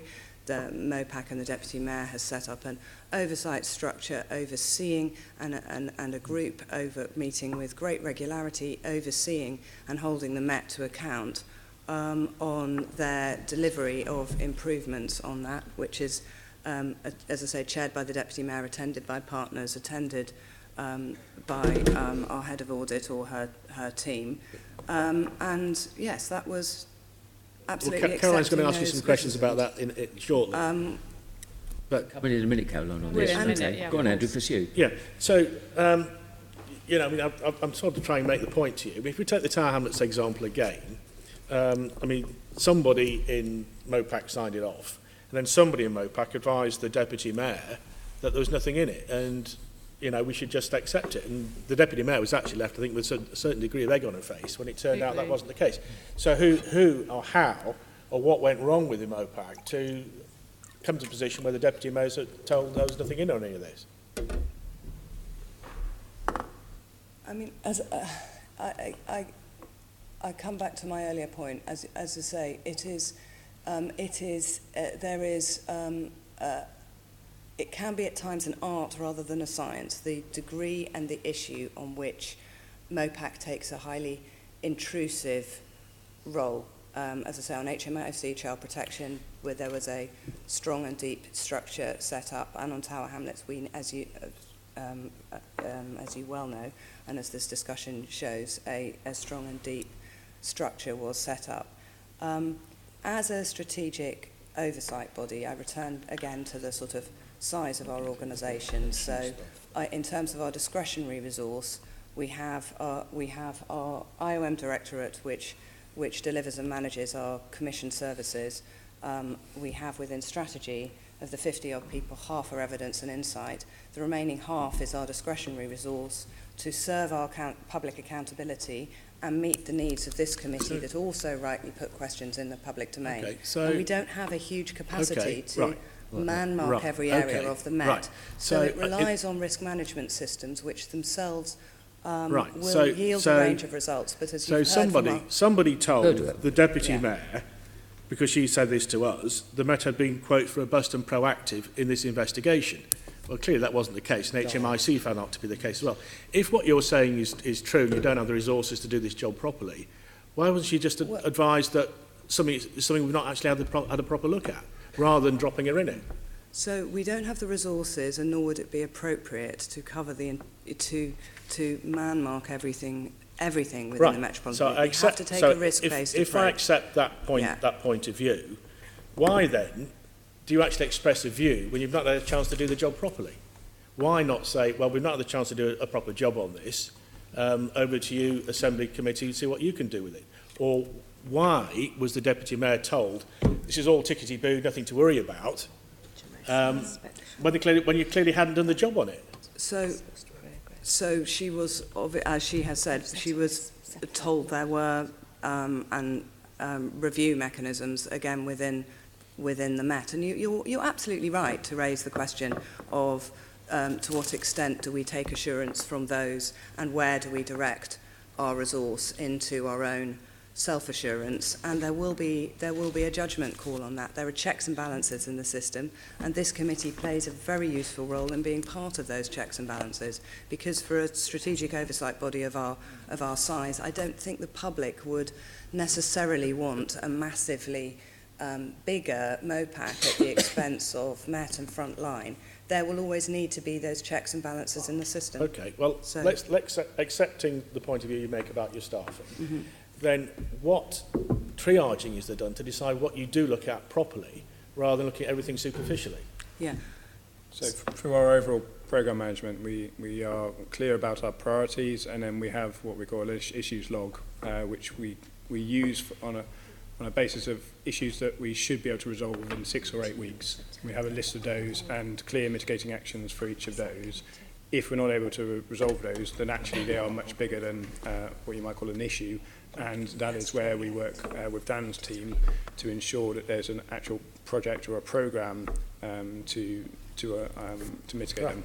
Okay. So acid attacks, for example, were an issue to all of our attention, which kind of increasingly came out in 2017. We conducted an oversight aspect in terms of operational assurance with the Met, a convene aspect in terms of identifying who's selling them, who's using it, etc. And then it feeds very well into the delivery arm of MOPAC, which is around gangs and knife violence, because it in effect another weapon. So that's an example where things may be going all okay. The point I'm making to you is, as you can't do everything, how do you decide which ones you do? And in relation to the ones that you decide not to do, why in this case, for example, did you express a view rather than simply saying it's something we haven't got the resources to look into properly? I mean, on the Tower Hamlets, I think it's worth a separate conversation. And presumably, there are other examples where you've decided not to do something. I mean, we'd like to do all sorts of things, but we can't do them all, so we just don't do them. But we don't say something about them if we haven't done them. It's very fair. It's very fair. It's a very, very fair challenge. It's also we have different at different points in MOPAC's cycle, of course, we've had different levels of resourcing, and 2016 was a time where there were a number of vacancies from mayoral transition. So we were recruiting a CFO, we were recruiting a director of strategy at the same time.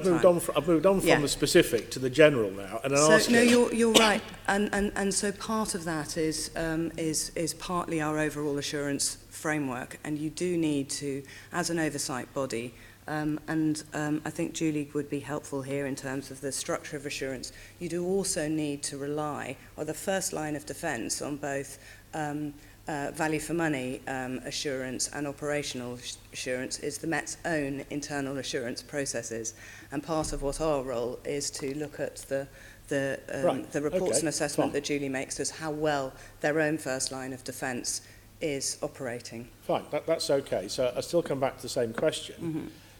Half a dozen issues, you decide you're going to take 2 on. Why did you then express a view on the other 4 if you haven't actually looked at them?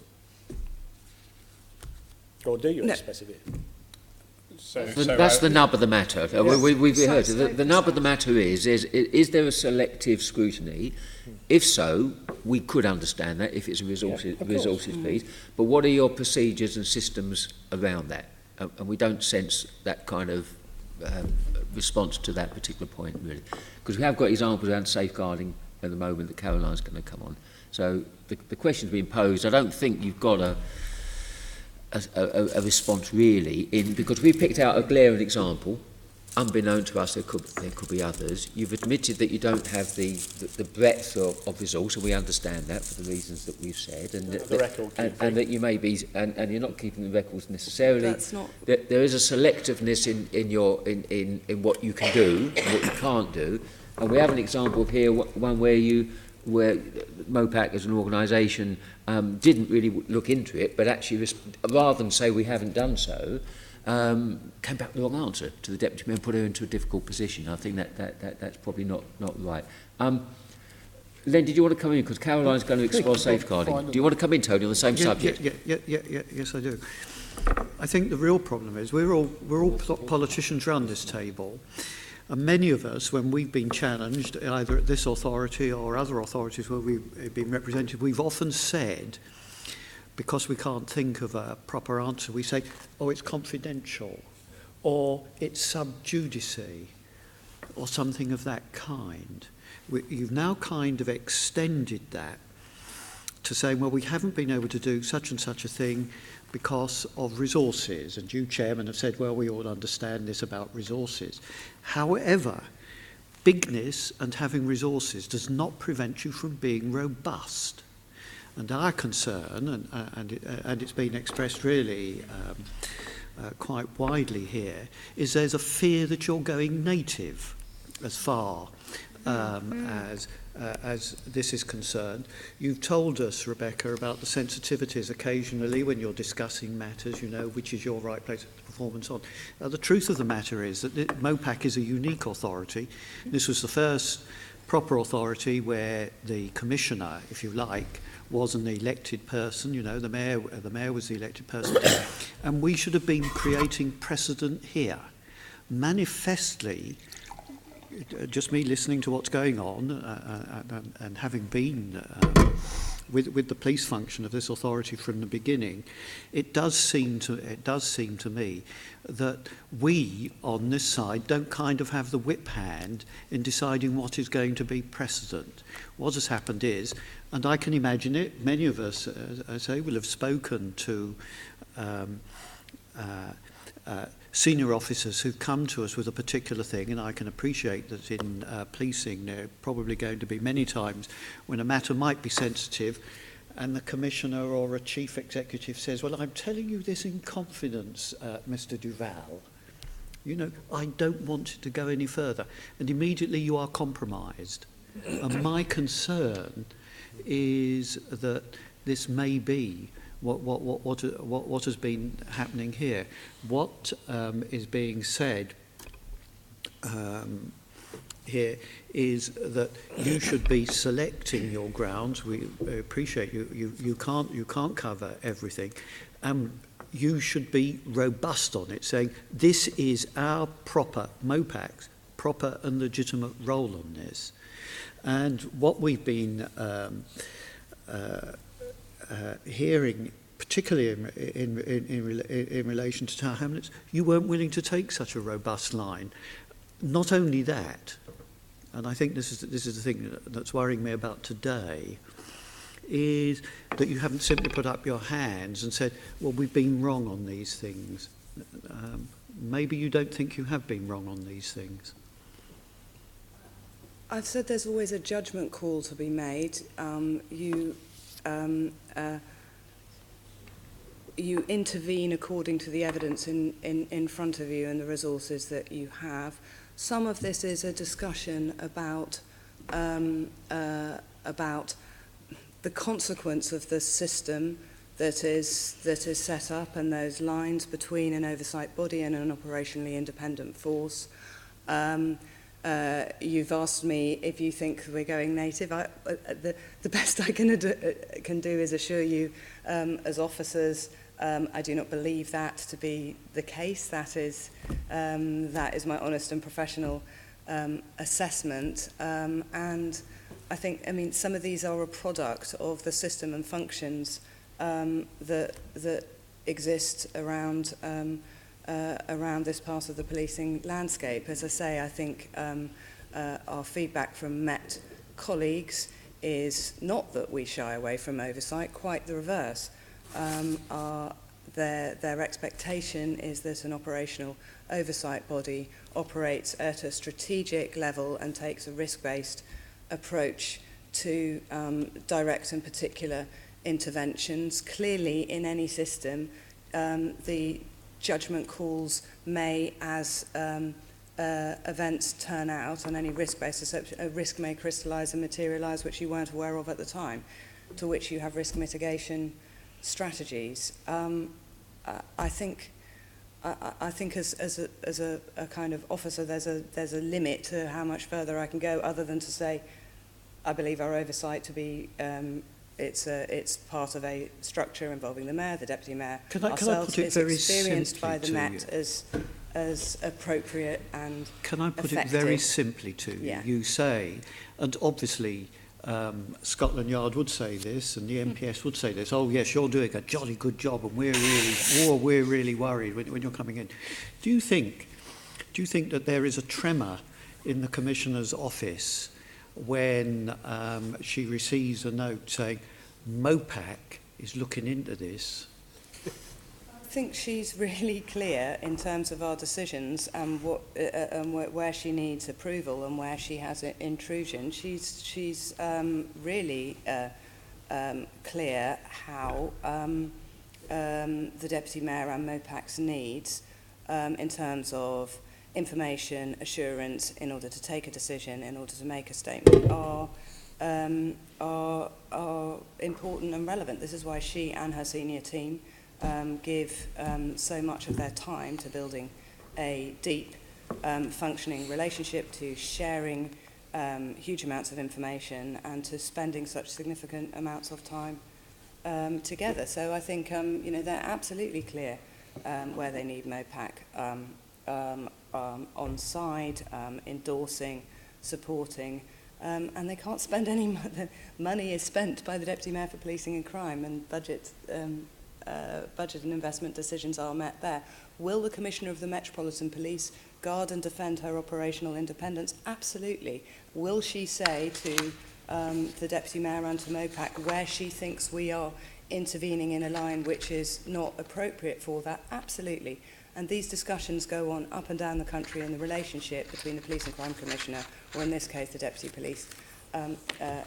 Mayor for Policing and Crime, and the Chief Constable. And it is not it is a fine and two-way calibration, but absolutely those are the discussions that we have. I I can do no more than to state that to be the case. I think it's clearly right that we should explore this. Yes, absolutely. I think it's absolutely right that we've explored it in some detail. Right, we need to move on a bit. Caroline, please. So I want to pick up the HMIC report into child protection arrangements. And you said at the beginning that one of your areas of risk is around vulnerable people, and you have a huge role here to play in the wider system. But if you were scrutinising the Met so effectively in this area, why was this report in 2016 so damning about fundamental deficiencies? And it's basically been putting children at risk in London, and yet you weren't all over this. Yeah, no, so the report came out in 2016, so at the end of the previous mayoralty. This is not a political statement in any sense. It's a statement of fact. Of course, HMIC and Sir Tom Windsor were highly critical of the prioritisation of the Met and the previous police and crime plan, with its focus on high-volume neighbourhood crimes, and were highly critical of that, saying that that had diverted attention of the Metropolitan Police away from issues of vulnerability, including child protection. That's written clearly into the report.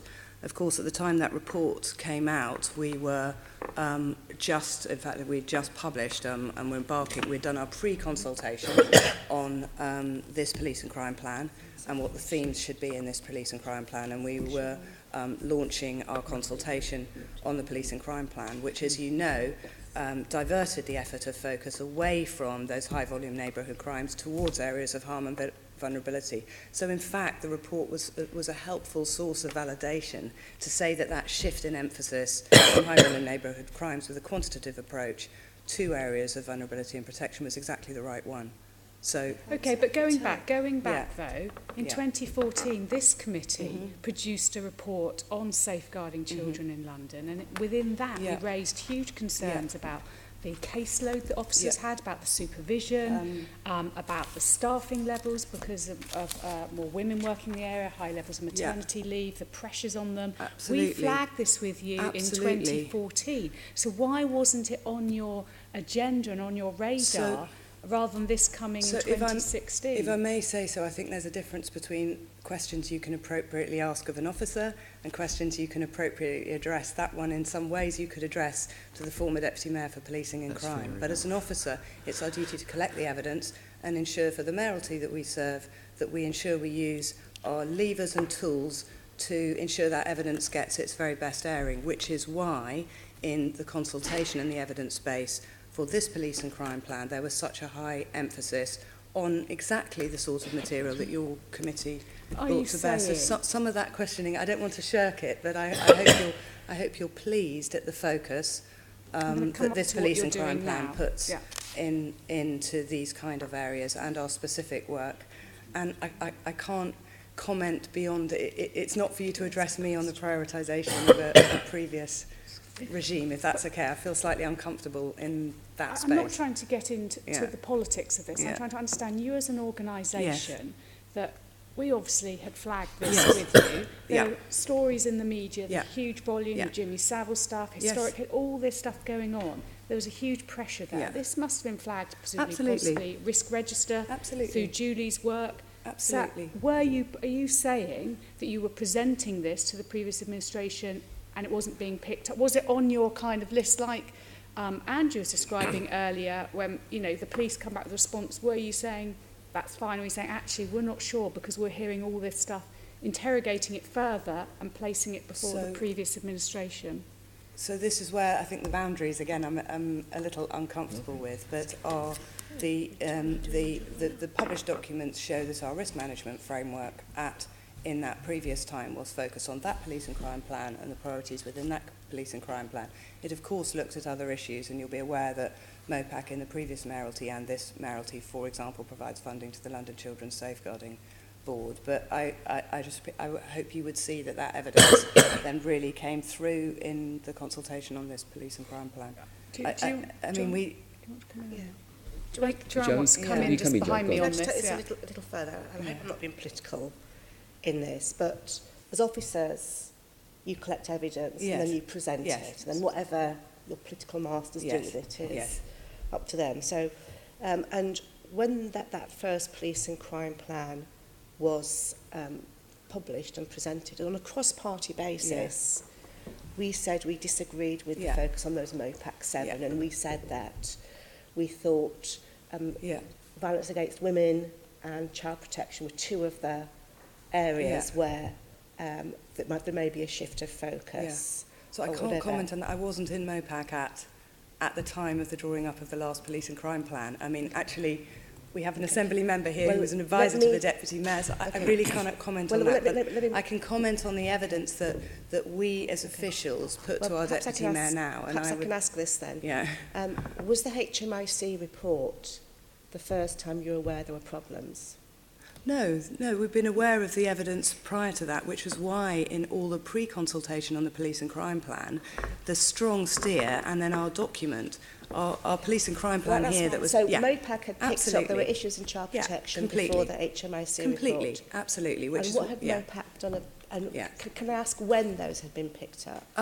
I mean, throughout, we as officials, we monitor very carefully the excellent work of your committee, and Caroline, you've done some fantastic work on this area over many years. You did a fantastic piece on Prevent. And I'm asking when can you give me a time? If not now, could you write as to when these were flagged within MOPAC and how and when you raised them with the Met? Paul mentioned earlier an issues log. Is that so the right place to see if it appeared on that? Yes. On the child protection is on our risk register under vulnerability as one of our key risks, as Siobhan has described. I don't want to take Caroline's question, so please tell me if I'm stripping over. But then, at that stage, when they were, what did you then do to the Met to make sure they were addressing them rather than waiting for the HMIC report? So we didn't wait till the HMIC report. It's a matter of public records that under the last mayoralty, and this was not my area of responsibility, but other colleagues, there were there were partnership events around safeguarding. There was a child sexual exploitation partner event in this chamber. The violence against women and girls strategy at the time included material on child protection, etc. But our core risk processes and delivery focus was around, as you would expect, the police and crime plan. But I think the HMA criticism was particularly around practice. Yeah. I think I'm going to hand that back to Caroline. No, I mean... It's a fair point. I mean, we're going back to Caroline, but I think it's a fair critique. So we've got I think we've raised the historic. We then get HMIC report, which is damning. You've set up this child protection policing oversight group that Sophie chairs and so on. So you've got a process in place. Last November, we had the latest quarterly review, and in that, I'm sorry, I just got this from my office. It's still got very disappointing progress, The HMI pulled out 135 cases with the Met. 93% demonstrated policing practice needed improvement or was inadequate. Absolutely. So you may have this group, but what's it actually delivering? And has that group not itself thought about doing dip sampling and that sort of work, which we used to do regularly on work when I was on the police authority? Yeah, absolutely. I think Paul can talk about the work of the group and perhaps Julie on audit, because audit function sits on that. They're very, very important questions. This is one of those issues, as you'd appreciate, that will take years to resolve. It is a fundamental shift in terms of the culture and training and resources of the Met, and the Met is praised by HMRC for having taken those early actions to enable it to do that. What has been also praised by HMRC is that the Met's own assurance processes have flagged actually more areas of concern than HMRC found themselves. So it's not the case that the Met is not aware of the issues that it requires to be dealt with. What we're trying to do with the Met and with all the other partners in this space is that long-term reform to ensure it's prioritised within our society. It can't be long term, really. This is something we've raised and others have been raising for years, and the idea that most cases are inadequate. This is children at risk in London, and some of the case studies, I mean, they were harrowing if you read them. I mean, Len actually read some of them out at the previous meeting.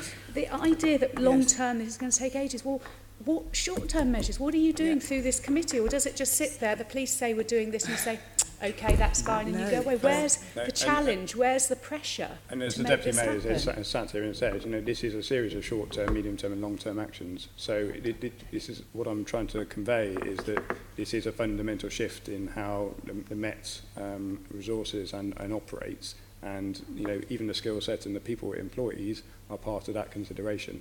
So you absolutely have had short-term actions, and the HMRC recognise that. There's going to be a series of reforms that has to take its time. Just to be charitable here, what the HMIC saw, and look, it's in my interest to always blame the former mayor of those issues, but nowhere, I think, in terms of the old crime and policing plan, it's got a lot to answer for, but this was a fundamental failure of policing and protecting young children. This wasn't about something in terms of civil, this is about criminal practice, which is the police is the #1 agency to deal with. I was amazed at the response that came from the police, and I don't want to preempt in terms of that because we've got some further work to do there. But yes, there may well be some issues that take years, but no, this has got to be solved pretty quickly. This is a scandal for us. I'm surprised that there aren't officers being held to account for this at different levels of the Met, because it's not something that is just continued on and come out the blue. So I think there are some warning bells that should have been picked up and signposted. I accept there are political choices, and we can deal with that in other places and all the issues. I wouldn't want to dash that. You have choices to make and those. But professionally, the police should have been on top of this first and foremost. They clearly weren't. And in fact, the last HMIC report tells us the police are still not on top of this. Now, you have picked this up since 2016, so my colleague has told me, and you're having regular report backs. But I think then comes into, is the appropriate challenge there? Is more of the same? It's clearly not working hard.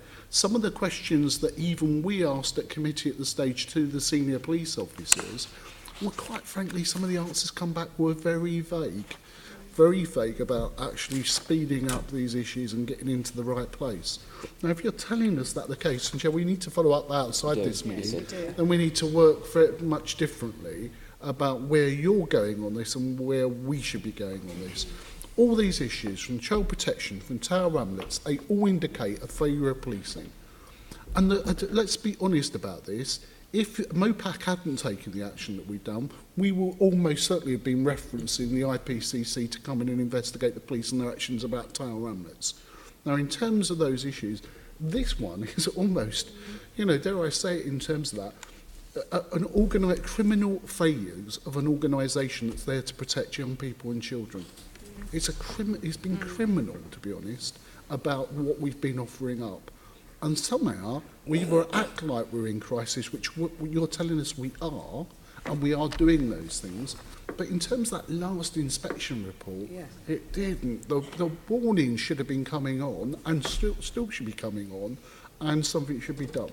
So I think we're violently agreeing here. Caroline, you asked, is the pressure felt? I think if you asked that as a question, you should direct at the Met, is the pressure felt from MOPAC on child protection? And I would expect their answer very much to be yes, absolutely. I think Julie can comment on the workings of the group, which she validates as well. But the pulse of pressure, the pulse through oversight, the pulse of discussion across the top of the senior management is intense. And if I just say a bit about that oversight group, because we've been doing some work internally in the Met as well to help them, in particular with their self-inspection process, which you would have seen was a particular area of concern that HMI raised initially, which in some ways was giving assurance that, you saw their initial ratings, according to the Met in self-inspection process, was around 80%. They rated as adequate or good, but when HMI went in, they actually concluded the opposite. So there was some assurance being given to a degree that internally within the Met that this wasn't as big an issue as HMI has now concluded. So we worked really closely with the Met self-inspection team so that they could understand how to pick samples, how to go out and adapt a really rigorous approach to inspection so that we could have confidence both in terms of the Commissioner having that assurance, which is then passed on to the Deputy Mayor, that actually the Met are looking at themselves and coming to the right conclusions around what they're seeing. Now, we have seen an improvement in that process, and I think that is something that my team have worked with the internal inspection team, and we've said, well, great, that's a real development that we're now getting a true picture, and we've got really intrusive self-inspection. The further work that is rigorously being pursued by the Deputy Mayor, and I can assure you, because I witnessed this when I'm in the meeting, and I know the Met feel it, is that, okay, we have these results, what are we actually doing to address it and make sure that learning is being taken forward on the front line? And I think that is the piece that we're hoping, because the HMI are coming back in, will be reporting in the next quarter, that those improvements that we've seen in terms of governance and self-inspection have actually found their way to the front line. And so the training that's been taking place, the feedback from those self-inspections are now really being taken on board, and we're starting to see the change in terms of the quality of inspection on the ground and the way that investigation is conducted. That has taken longer, I can assure you, very longer than what the Deputy Mayor anticipated, and she is constantly asking the Met to look at how they're doing it, to look at whether the training is being properly evaluated, that we are going out and looking at the right things, and the Met do have a very rigorous internal, I must say as well, a rigorous internal structure. They have to look at the HMI recommendations and make sure that progress is made. But yes, we were disappointed with the follow-up report. We are hoping in the next report that we will start to see those changes on the front line in response to the issues that are being raised now by the Met internally themselves as well. But I can assure you on the rigour, I've witnessed it. Yes. I see it is constant. If I may add, we check back, we have other sources for checking back that the nature of our oversight of this is appropriate. So as MOPAC, as well as checking back with Julie, we have regular meetings with HMIC where we ask them in private, are we applying the right pressure? Are we looking at the right things? Yes. Their assurance to us is absolutely, we are doing all that we can. With this group, they think it's right that we've been applying this pressure. They attend the group themselves. We also have the National Police Chiefs Council lead for child protection. There we triangulate with them, saying, do you think our pressure here is appropriate? What can the Met be learning from other forces? We have the College of Policing. We have the chair of the London Children's Safeguarding Board, and we have independent relationships with all of those members of the group with whom we check back regularly as to whether this approach is the correct and appropriate pressure. But ultimately it's for the Metropolitan Police to bring about these changes.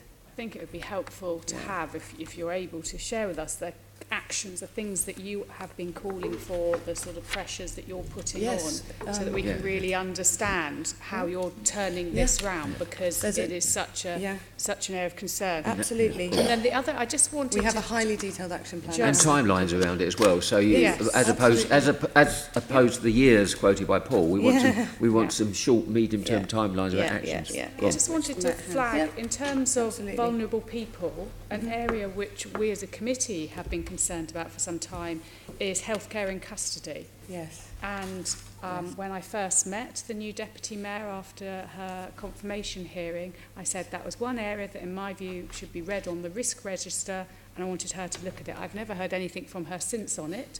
I don't know whether it is an area that she has pursued, but where is that in terms of risk with you, Julian? What are MOPAC doing to try to address that issue? And some of it's around the commissioning of healthcare services. We've actually, if I can say that, we conducted a review of that earlier in the year, actually, Caroline. So the output of that you will find in our audit panel papers. Okay. And actually, we did raise the point that there's still was an issue around clarity of service provision going forward, and that was something that we've asked the Met to be clear on exactly what we are going to do and what the intention is going forward. And I know that there was a business case that also came across, or was planned to come across to MOPAC on the future health provision, and that really was for some time. Was the vehicle, I think, for taking that forward. So the healthcare issue is coming in a business case which Yes. hasn't yet come to us. It's coming in, I think the Met are telling us it will be coming in the spring. Yeah, but we have been told, I mean, it's been due for a very, very long Yeah. time. I just think, but that's an example of something which I think is a huge risk to the Met. And it's just, perhaps afterwards in writing we have something detailed about what you're doing around that risk. Obviously, Audit have looked at it, but wider than that, I would appreciate. Well, the committee, as an example of giving the committee some comfort around issues that are concerning us, which is also by extension perhaps an example of sometimes a lack of communication. So we through Caroline, it's flagged up as a major issue.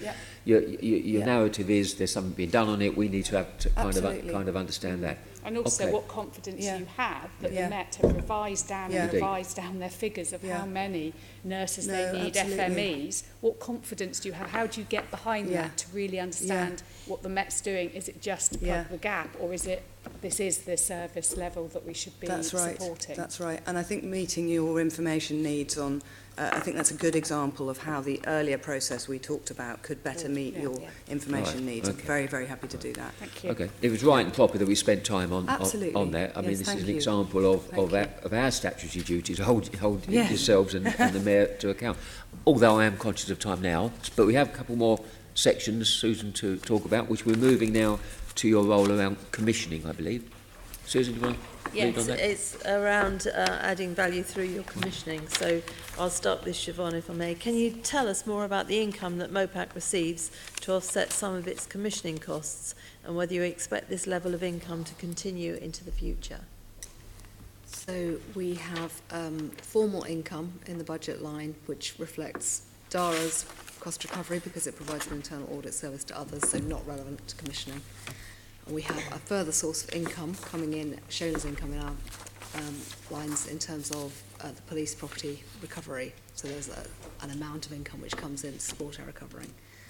Separately to that, when we take on new grant streams, we try to make sure that MOPAC's costs of administering a project are reflected in an individual grant, and where that allows us to appoint an additional staff member or to take somebody on secondment or to add some resource to oversee a particular project, then we will use funds sometimes to do that.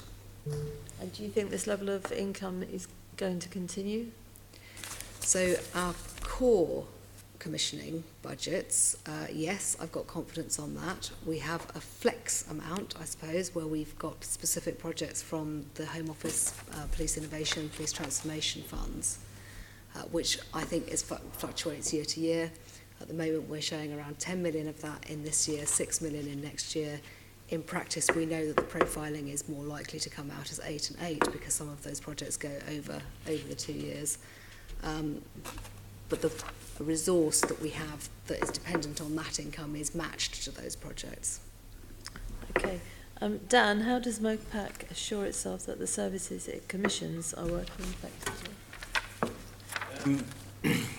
Several ways. I mean, there's quite intensive contract management with all of the organisations that we commission. We always start off with very in-depth needs assessment as well. Sometimes that's commissioned externally, quite often that's through our own evidence and insight department, because they have really exceptionally good analysis, and it can be qualitative and quantitative to establish exactly what that need is, linked back to the police and crime plan. Our terms and conditions and grant agreements are very robust, with key deliverables, payment schedules. There's in-depth quarterly contract management meetings. There's annual contract management meetings with the director as well. So there's a level of seniority on oversight of those contracts, depending on size and importance of the contracts as well. We do tend to do a lot of work with evidence and insight and evaluation as well. So the contract monitoring there's a varied around of performance management, depending on some will come from the provider, some will be external, some will be qualitative. But a lot of it is from evidence and insights, that has a sort of more independence. Okay, I mean, there's very little detail of any of these particular projects. Where would the public know to find out what's going on, how it's monitored, etc.? How do we have oversight of those particular projects? Okay, we have to move time. So I think within the annual report that's scheduled for this year, we're going to put a lot of information in there around the outcomes that are achieved from those projects. Within elements like the London Crime Prevention Fund, that's quite a transparent process as well, of what's been allocated to different boroughs and how we work with different boroughs, and that's quite a major part of that. And so, yeah, it's really about the outcomes that are achieved by those projects that we want to be publishing within the annual report. You haven't published anything specific so far, with the amount of money you've had? I'm sure we've published certain elements for specific contracts and where those outcomes have been achieved. So things around London gang exit, I believe, information sharing, tackling violence. There's been information there, especially at some of the conferences and communications as well. I think one of the reasons some of us are concerned, we've seen in our local boroughs all sorts of money going into different places and not always the oversight that is required or the holding to account to the people that are spending it. Does the money mainly go to individuals, or does it go to groups of people, or is it varied? It's varied. So for London Crime Prevention Fund, the majority of that goes to local authorities who then recommission locally. Then other contracts are to specific providers. So there are, different providers across London providing different contracts for us. So it is quite varied, whether it's victims or offenders or London Crime Prevention Fund. There's an awful lot of money that goes into this. There's very little that we can look into to see what you're doing with it. So if I may add, this is one of the drivers that we've looked at in our restructuring, and we looked at our capacity and capability. And when we looked at this directorate, we saw that there was, and we made to the Deputy Mayor and the business case for increasing our capacity and capability there. So in the restructure of this directorate, you will see the creation of a senior contract management post and individual contract managers.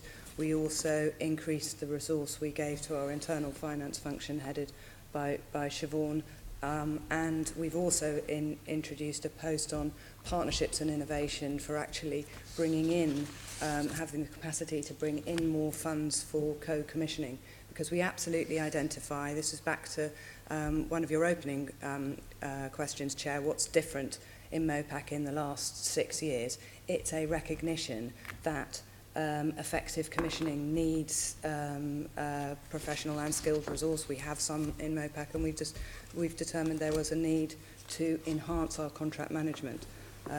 We're supported by our conclusions from audit recommendations on that.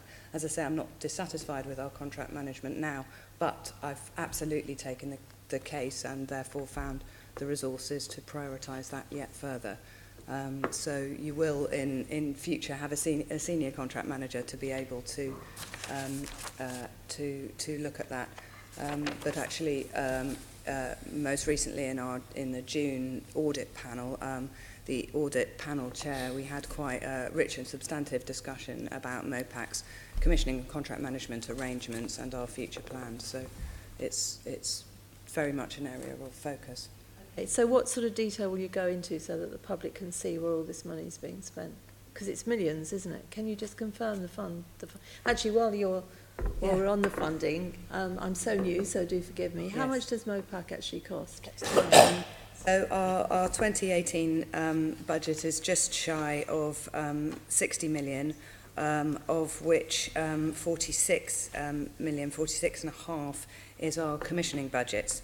And those are, I'm very happy to supply this information to the committee, but to get the relative size. So the vast majority of our budget is on commission services.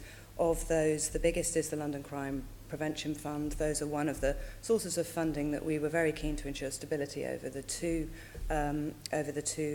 mayoralties, and where we've innovated in how we allocate that in future, more in line with the priorities of the police and crime plan. next large bucket, which again we expect to go on into the future, is victims funding from the Ministry of Justice for our victim support. That's just around 10 million. We then have been very successful in our bids to Home Office, Police Innovation Fund and Transformation Fund. That's approximately 6 million in 2018-19. And then we've created the capacity for a whole basket of other commissioned budgets, which are 11 million, that it really drives our Pan-London innovation, our Pan-London Domestic Violence Service, which some members of this committee will be very familiar with, our rape crisis funding, IDVAS, again, other members are familiar with, and our innovative gang exit service. And we're able in some of those and to leverage in money from other agencies to really be quite innovative in our approach. The trouble is, it's a huge amount of money. Yes. And if it's not, if the public don't know what's happening to it, there's not wider scrutiny because nobody knows what's going on. If you've had that sort of money going in, why has it taken so long to establish that you actually need more people checking where the money's going, what's happening to it, and whether you're hitting targets? And are there proper targets put in? Because I've only been here 6 months, but all the new things that are coming from there, Mayor, have got less and less targets in them. Are you putting in targets for when you give people all this money? Yes. Yeah, there are outcomes and deliverables with all the grant agreements, yeah.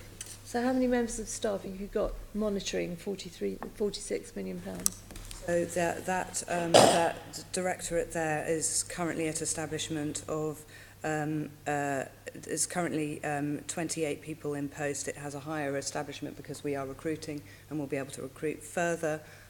We have posts that come with grant funding. So, for example, from the Police Innovation Fund, we were given money to set up a hate crime hub. We used the money to recruit expert posts on that to build that London's hate crime hub and reporting app. But we've recognised that we need strengthening both on the finance side and the contract management, hence the new recruitment in those areas.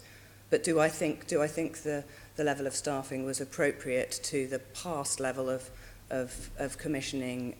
Yes, because it was but this is appropriate for the type and nature of commissioning that we are doing now, which is much more risk-based, much more along the lines of the police and crime plan. And a much more intensive partnership process with boroughs, particularly on the London Crime Prevention Fund, on the thematic areas of where they're directing their resources. But given there's such a large sum of money, do you not think there should be more available detail of the specific projects and what we should expect from them? So the decisions up front are published when the decision is made to give the grant. Some of the work has been published in terms of formal evaluations, for example, the Pan-London DA process and impact evaluation and the harmful practices full evaluation.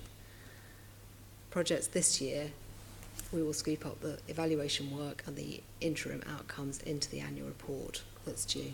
When you say some of the work, what percentage of the work is actually published out there? So any decision to give the grant has been published. Evaluations that have been conducted, commissioned within the Directorate, are published. So, to my knowledge. I think we get the point that's been made very well is it's a significant amount of public money that you're commissioning out. Some of it is directly, some of it also is arm's length, which is the boroughs. So in other words, you're funding the boroughs to then fund on. And we need to be satisfied through that public funding is that those organisations who are receiving the end are delivering and being held accountable as such. And that's something that we're trying to hear, and we've heard some of, but we might want to write to you a little bit further around that if we may. And it's interesting on the targets because there may be a target culture from your end of commissioning, but sometimes it's not necessarily reflected in the police and crime plan, because that there is, and without opening that debate too broadly, because I can talk about that elsewhere, there may not be the targets shouting out the police and crime plan, but you're telling us here that you're holding your commissioning partners to specific targets. What we're doing to KPIs and deliverables within the contract. Oh, that's different, is it? Okay. Different. Right, that's fine. Happy so far? Oh, you want to ask one more before we move on? I do, yes, because we've been talking about evaluation, and I think what you've been saying is really, and this is the concern that our questions have asked, is, are the people who are being commissioned doing what they say they will do? And I want to ask about the more strategic side of evaluation, i.e., are we achieving the wider sort of social benefits that we're aiming for? Yes. And I think clearly that kind of does fall under MOPAC. Yes. I know it's difficult, and I've got experience of this with small grants. How do you do effective evaluation of the outcomes? But I mean, but the thing about the London Crime Prevention Fund is it's not that much money, and a case maybe ought to be made that we spend more on prevention, and that depends on the virtuous circle of showing that the money you are spending is having an effect. So what work is being done on that more strategic side of looking at the wider sort of costs and benefits of the work that you're doing, and maybe social return on investment work, that sort of thing? Yeah, no, absolutely, and you raise really good and powerful questions. And I mean, actually, that balance of spend between spend through MOPAC or other organisations on prevention versus spend on the Met in terms of enforcement, investigation, intelligence is a key strategic question. And of course, your answer to that question of where do you invest the marginal pound is perhaps different in times where you have budgetary growth and where you have a matching of supply and demand on the enforcement, investigation and intelligence side. You maybe have the luxury of choice in that area. Where you are at a time such as the evidence suggests we are now, where core policing demand is at risk of outstripping core policing supply on intelligence investigation, that decision on putting a marginal pound, or rather taking out an additional pound from core frontline policing versus prevention and investment work from other sectors, becomes a lot more challenging. That doesn't prevent you from building up the evidence base. Absolutely. And actually at a time when things are on a bit of a knife edge, Yeah. effectiveness could be more apparent, in fact, if you start absolutely. And I think you're right to say it isn't a large amount of money, and you're right in aggregate terms. Where we have sought to focus is prioritising towards the areas of maximum impact. And so the evidence base in the police and crime plan was very much around where is the highest social harm, and the highest social harm is through the evidence and analysis, which we publish in the police and crime plan and elsewhere through our impact assessment, was on that repeat victimisation on certain types of crime, violence, youth crime, violence against women and girls, and hate crime. Hence, those are the priorities in the police and crime plan. And also repeat and persistent offending, which is why the entire measurement and evaluation framework of the police and crime plan is about reducing that repeat offending, repeat victimisation on those highest social harm crimes. So if you take the London Crime Prevention Fund, the process used to support this police and crime plan has not been used in London before, because in London before it was more of a direct allocation to boroughs who could then assess how they allocated that. This time we released 70% direct to boroughs for allocation against those police and crime plan priorities, which in themselves we consulted on in a round of 32 borough visits. And all boroughs and their community safety partnerships signed up to that being the areas of highest social harm or maximum social benefit, and they're investing their London Crime Prevention Fund accordingly. We then kept back a 30% top slice, quite controversial with local authorities at the time, but through an expressions of interest process and series of workshops and framework documents, they've been able to come together in borough clusters and to invest against those areas of highest social harm. So what we're seeking to do is, with the funds that we have available, ensure that they have maximum social impact, because I completely agree with you. That's to be fair, that wasn't my question. Right. Okay. Sorry, I wasn't trying to ask you to. I wasn't making the case. I was saying, how are you collecting the evidence for the effectiveness of your current spending? So the LCPF, the distribution between boroughs is done according to a formula, which is some of the things you said, repeat offending, and deprivation, and knife crime and things like that. And you're distributing the money to the areas that have the highest levels of this stuff. Are you monitoring the effect of the spending on those? So for all the grant agreements that we make, there's an evaluation methodology embedded in there with scale of evaluation appropriate to the degree of innovation challenge or the size of the funding. That's built into future grants that we allocate. For grants that we've already allocated, each has an inbuilt evaluation methodology. And does that get as far as a cost-benefit analysis or something where you're making the case of savings in other areas? Or are we not at that point? So as you know, it's often very difficult to do that. These, where they're very small projects, will go as far as they can towards that. But in terms of proving the wider point about the overall cost benefit. You're absolutely right. I mean, there are some of the end providers, and I think we can all think of some end providers that are funded through the borough, through your money, that are out there.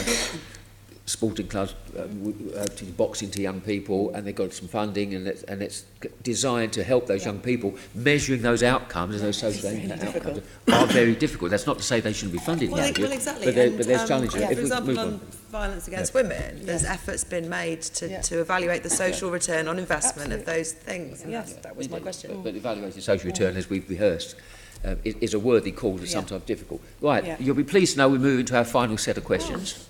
I'm just getting into the swing of this. Yes, we've heard that, Rebecca, actually. Yes, and quite used to that. We could spend all day here. I'm sure we'd love to. But anyway, the last set of questions is future challenges. We touched upon aspiration around devolution. The previous mayors and deputy mayors have taken it so far, and we're interested to hear how further. Unmesh, did you want to take it? Thank you, Chair. 3 questions really, which I'll roll into one. So where exactly are you, Ms. Lawrence, with negotiations for greater devolution of elements of the criminal justice system to the mayor? I know there's a memorandum of understanding that's going to be launched sometime this year. Yes. And secondly, if we do achieve devolution, how will your relationship with the partners in the criminal justice system change? And what would that mean for your organisation? Yeah, very good questions. Thank you. So where we are in terms of devolution is we have had an active process of articulation of candidate areas for devolution, which is mapped out and described in the Police and Crime Plan, which we have been getting active working with Ministry of Justice officials on shared understanding of what that could look like, and many exchanges, either written and meetings with the relevant ministers in the Ministry of Justice. I have to say, progress has been somewhat hampered by ministerial changes in the Ministry of Justice. We've seen, obviously, election in June, a number of changes. There have been a number of different junior ministers here and a number of secretaries of state. So every time there is a new minister, there is a need to re-engage. But the evidence base with the Ministry of Justice is very rich and very shared. In terms of how the relationship will change, some you could say is an evolving of business as usual, and some the relationship could be very different, and there could be very big implications for MOPAC as an organisation. In some areas of devolution, what we're talking about is a co-commissioning and co-investment approach, and that is very much the areas flagged up. There are areas already in the Police and Crime Plan, such as youth justice, female offending, and adult offender management, issues selected as Sian suggests, where we think there's areas of highest social return from co-commissioning and co-investment in those areas. Others are candidates where there may be what is more, I call full devolution, in terms of devolution of budget and responsibilities, where our conversations with the Ministry of Justice are about testing how such an approach would work. The 2 areas would be, would it be possible, and what would be the benefits to MOPAC being involved in contract management of the Community Rehabilitation Company on probation, or MOPAC holding the victims and witnesses budget. As I say, the discussion is about how you would test that and build the case. If we were to have devolution of those responsibilities and budgets, clearly we would need to look at resourcing, staffing, skills. I have to say, in those discussions, they're very rich, evidence-based, and interesting, but one of the challenging issues has been getting transparency of how much funding is going into these areas, such as probation in London, or how is there sufficient funding in that and sufficient in victims and witness services. But we are re-engaging with the new ministerial team. Very new ministerial. We're quite used to engaging with new ministerial teams at this point. Okay. Joanne, would you? I was going to ask, obviously, devolution, so we maybe sign this year and moving towards further devolution. But I remember in the first crime plan, there was this 2020 target set for the CPS, the probation service, and the court service, for example. Can you just give me a little bit of idea about how you engage with those three and what influence you've had on them? And could you give an example about where you might have changed practice? Yes, no, absolutely. I think that's a good and fair challenge. So the structures that which we have are through our London Crime Reduction Board, the Delivery Management Group, and the the sort of sectoral groups, the supporting structures around that. And so we have a Youth Justice Board, Violence Against Women and Girls Board, Victims Panel, on which we have the statutory partners present. They were consulted on the Police and Crime Plan, have bought into the Police and Crime Plan. Those delivery structures are maturing, as Paul said in his original opening. It is a key aim of the first half of this year and our commitment to the audit panel to get even more granular on the commitments from other agencies in this space. But of course, this is a convening and influencing piece, and we find we have willing and able partners, but it's when you actually hold the budget for an organisation, you've got the kind of sharper levers, as it were, or stronger levers, if that's better. Can I ask, obviously the CRCs have come in for quite a lot of stick. Yes, absolutely. And certainly the inspection of North London CRCs 18 months ago was really quite damning. Completely. What role did you have in challenging or in the solutions to that? Yeah. So I'll start it. We have raised, and London councils have raised, and openly discussed with the CRC the problems with CRC performance, and we raise these very actively with the Ministry of Justice, who of course hold the contract. We raise them very actively in terms of our current police and crime plan responsibilities, and use this as making the case for further devolution. With regards to the Inspectorate, I think it's a sign of the maturity of our relationships with partnerships that the Inspectorate wanted our views on that inspection, so I personally met with the inspectors there. But I have to say, as well as a challenging relationship, and that's challenge, where we put performance challenge, and the head of the CRC attends the London Crime Reduction Board, and that performance challenge is very strongly put to them. Of course, we also want to enable them to succeed and to use what we have within our powers and our commissioning budgets, an ability to create the conditions for success of probation. So an example would be, again, female offending, where we know there is a high degree of social harm caused from this group of women offenders tend to be low-risk offenders, but the knock-on effect of them not receiving appropriate support services, given the high degree of correlation to those women having suffered domestic abuse, there's a high return on investment to giving good support services to women offenders and looking for alternatives to custody, not least for the benefit of their children. So we have then, and again the decisions there are published, have a co-commissioned fund for female offender support service, co-commissioned with MOPAC money, NHS England money, and London CRC, MTC Novo money. So despite the sort of business as usual problems in CRC performance, which we are absolutely bringing to the attention of the Ministry of Justice, we're creating the conditions for success by continuing to work with them as a partner. Yeah, it's a fairly comprehensive answer, really. I suppose the only additional things we've done is tried to work with the CRC to embed them with London partners as much as possible when they first started. We continue to do that. We are talking to them about the Ministry of Justice understanding the contract, understanding the investment, how that works, the implications for London. London Crime Reduction Board is quite a healthy place, I think, as Rebecca said, for that challenge, especially when there is inspections there, and trying to get other partners to work towards that solution side as well. So it's quite a healthy balance, I think, between challenge and support. But as we said earlier on, there's only so far we can go with national, regional commissioning. We're a London convening role, which is why the devolution question arises again. I mean, one thing that concerns me is the different CRCs seem to be offering different levels of service. Yeah. Absolutely. And different information to local authorities, so it makes it very difficult. Absolutely. And it's whether you can influence that. Yeah, and I mean, I think it would be also a useful role for this committee, because I think we're probably as one of wanting a properly funded, properly effective probation service in London, and we and yourselves have more limited levers. I think we're doing the maximum we can with the levers and investment that we have. Okay. Did you...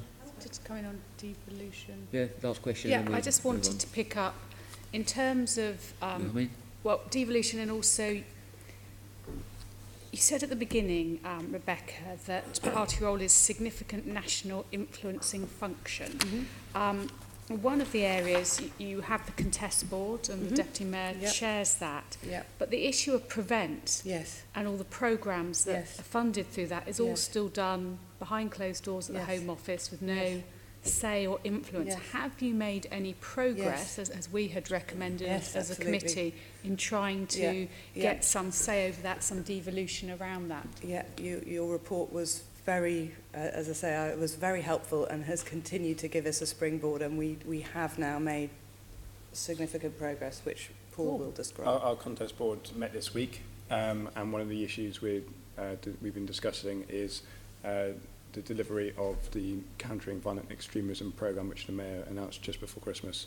So this year we'll see that very comprehensive community engagement, trying to find that adding value space between what will be a National Commission for Extremism, which the National Government and the Home Office is working on, through the London Prevent Board, which so-called Martin Eatham chairs, who's the Chief Executive of Waltham Forest, and kind of sub-borough level work. This will be a theme that we'll be returning throughout the year, and certainly the PCC will be a major part of our consultation. In terms of devolving of money, because that's what we call for devolving of money, have you had any success with that? One of the things that we're hoping to use the Countering Violent Extremism programme to do is to determine what services are best done at a pan-London level, and therefore we can enter into the further discussions with the Home Office about how that money is channeled and where it goes to. So yes, we've been talking to the Home Office about funding. We need to make sure it's the right type of services delivered at the right level, and that's what this programme will answer. So, putting it another way, you haven't got anywhere directly with them, so you're doing a programme in order to give you the evidence base. To be fair to the Home Office, it's a partnership. We're working. So they are interested. They are absolutely interested in how to deliver this best in London. They do see what we're doing in London, both at the Contest Board and at the Prevent Board, and with the Mayor's new programme, as an opportunity to deliver things differently. And this will be London-wide, your programme, not this ridiculous issue of boroughs, some are in, some are out, which we found in our evidence. Yes, I mean, there's roles for each of those levels, but certainly what we're looking at is London-wide. Okay, we ought to pick up looking at that. That's reassuring. Susan, last question. Very quick one, Dan. Given your position, are you consulted by the parole board on the release of prisoners? No, we won't. Yeah, given that they're looking at different ways of running with different transparency, do you think you should be? I think it's something that we're discussing with the Victims Commissioner at the moment. That's part of the role of the Victims Commissioner, speaking up for victims. And Do you think you should have been consulted? On individual cases? Not appropriate on individual cases. Strategic oversight? No, it's not appropriate. It isn't appropriate on individual cases for a strategic oversight body, but as you will see, the Mayor has raised questions about the functioning of this entire system and whether there is appropriate oversight. You see where this is coming from. That's why I'm asking questions. Okay. Right, thank you. Got that one out. Good. Right, thank you for that. I think we are where we are. Let's just go back to my agenda. Basically, thanking you for your contributions. Can members note the report submitted earlier? And there is some action coming out of this. I've got a whole list here of issues that are helpful and challenging. And hopefully you felt challenged this morning, because that is the point of it. Hope you made a little bit uncomfortable, which is a good thing, I think. So delegate to me, committee, if you can, to agree any output from this particular meeting, and I think there will be some, and we can talk about that. Item 7, can I ask the committee to agree our updated amended work programme? Thank you very much. And delegate authority to me in consultation with group leads and Caroline to agree the arrangements for the event next week with the antisocial behaviour launch. And can I ask members to confirm delegations to me to agree our reports on antisocial behaviour and outcomes on gun crime. Date of next meeting is Wednesday the 31st of January. I have no other urgent business. I thank colleagues for this morning. Thank you.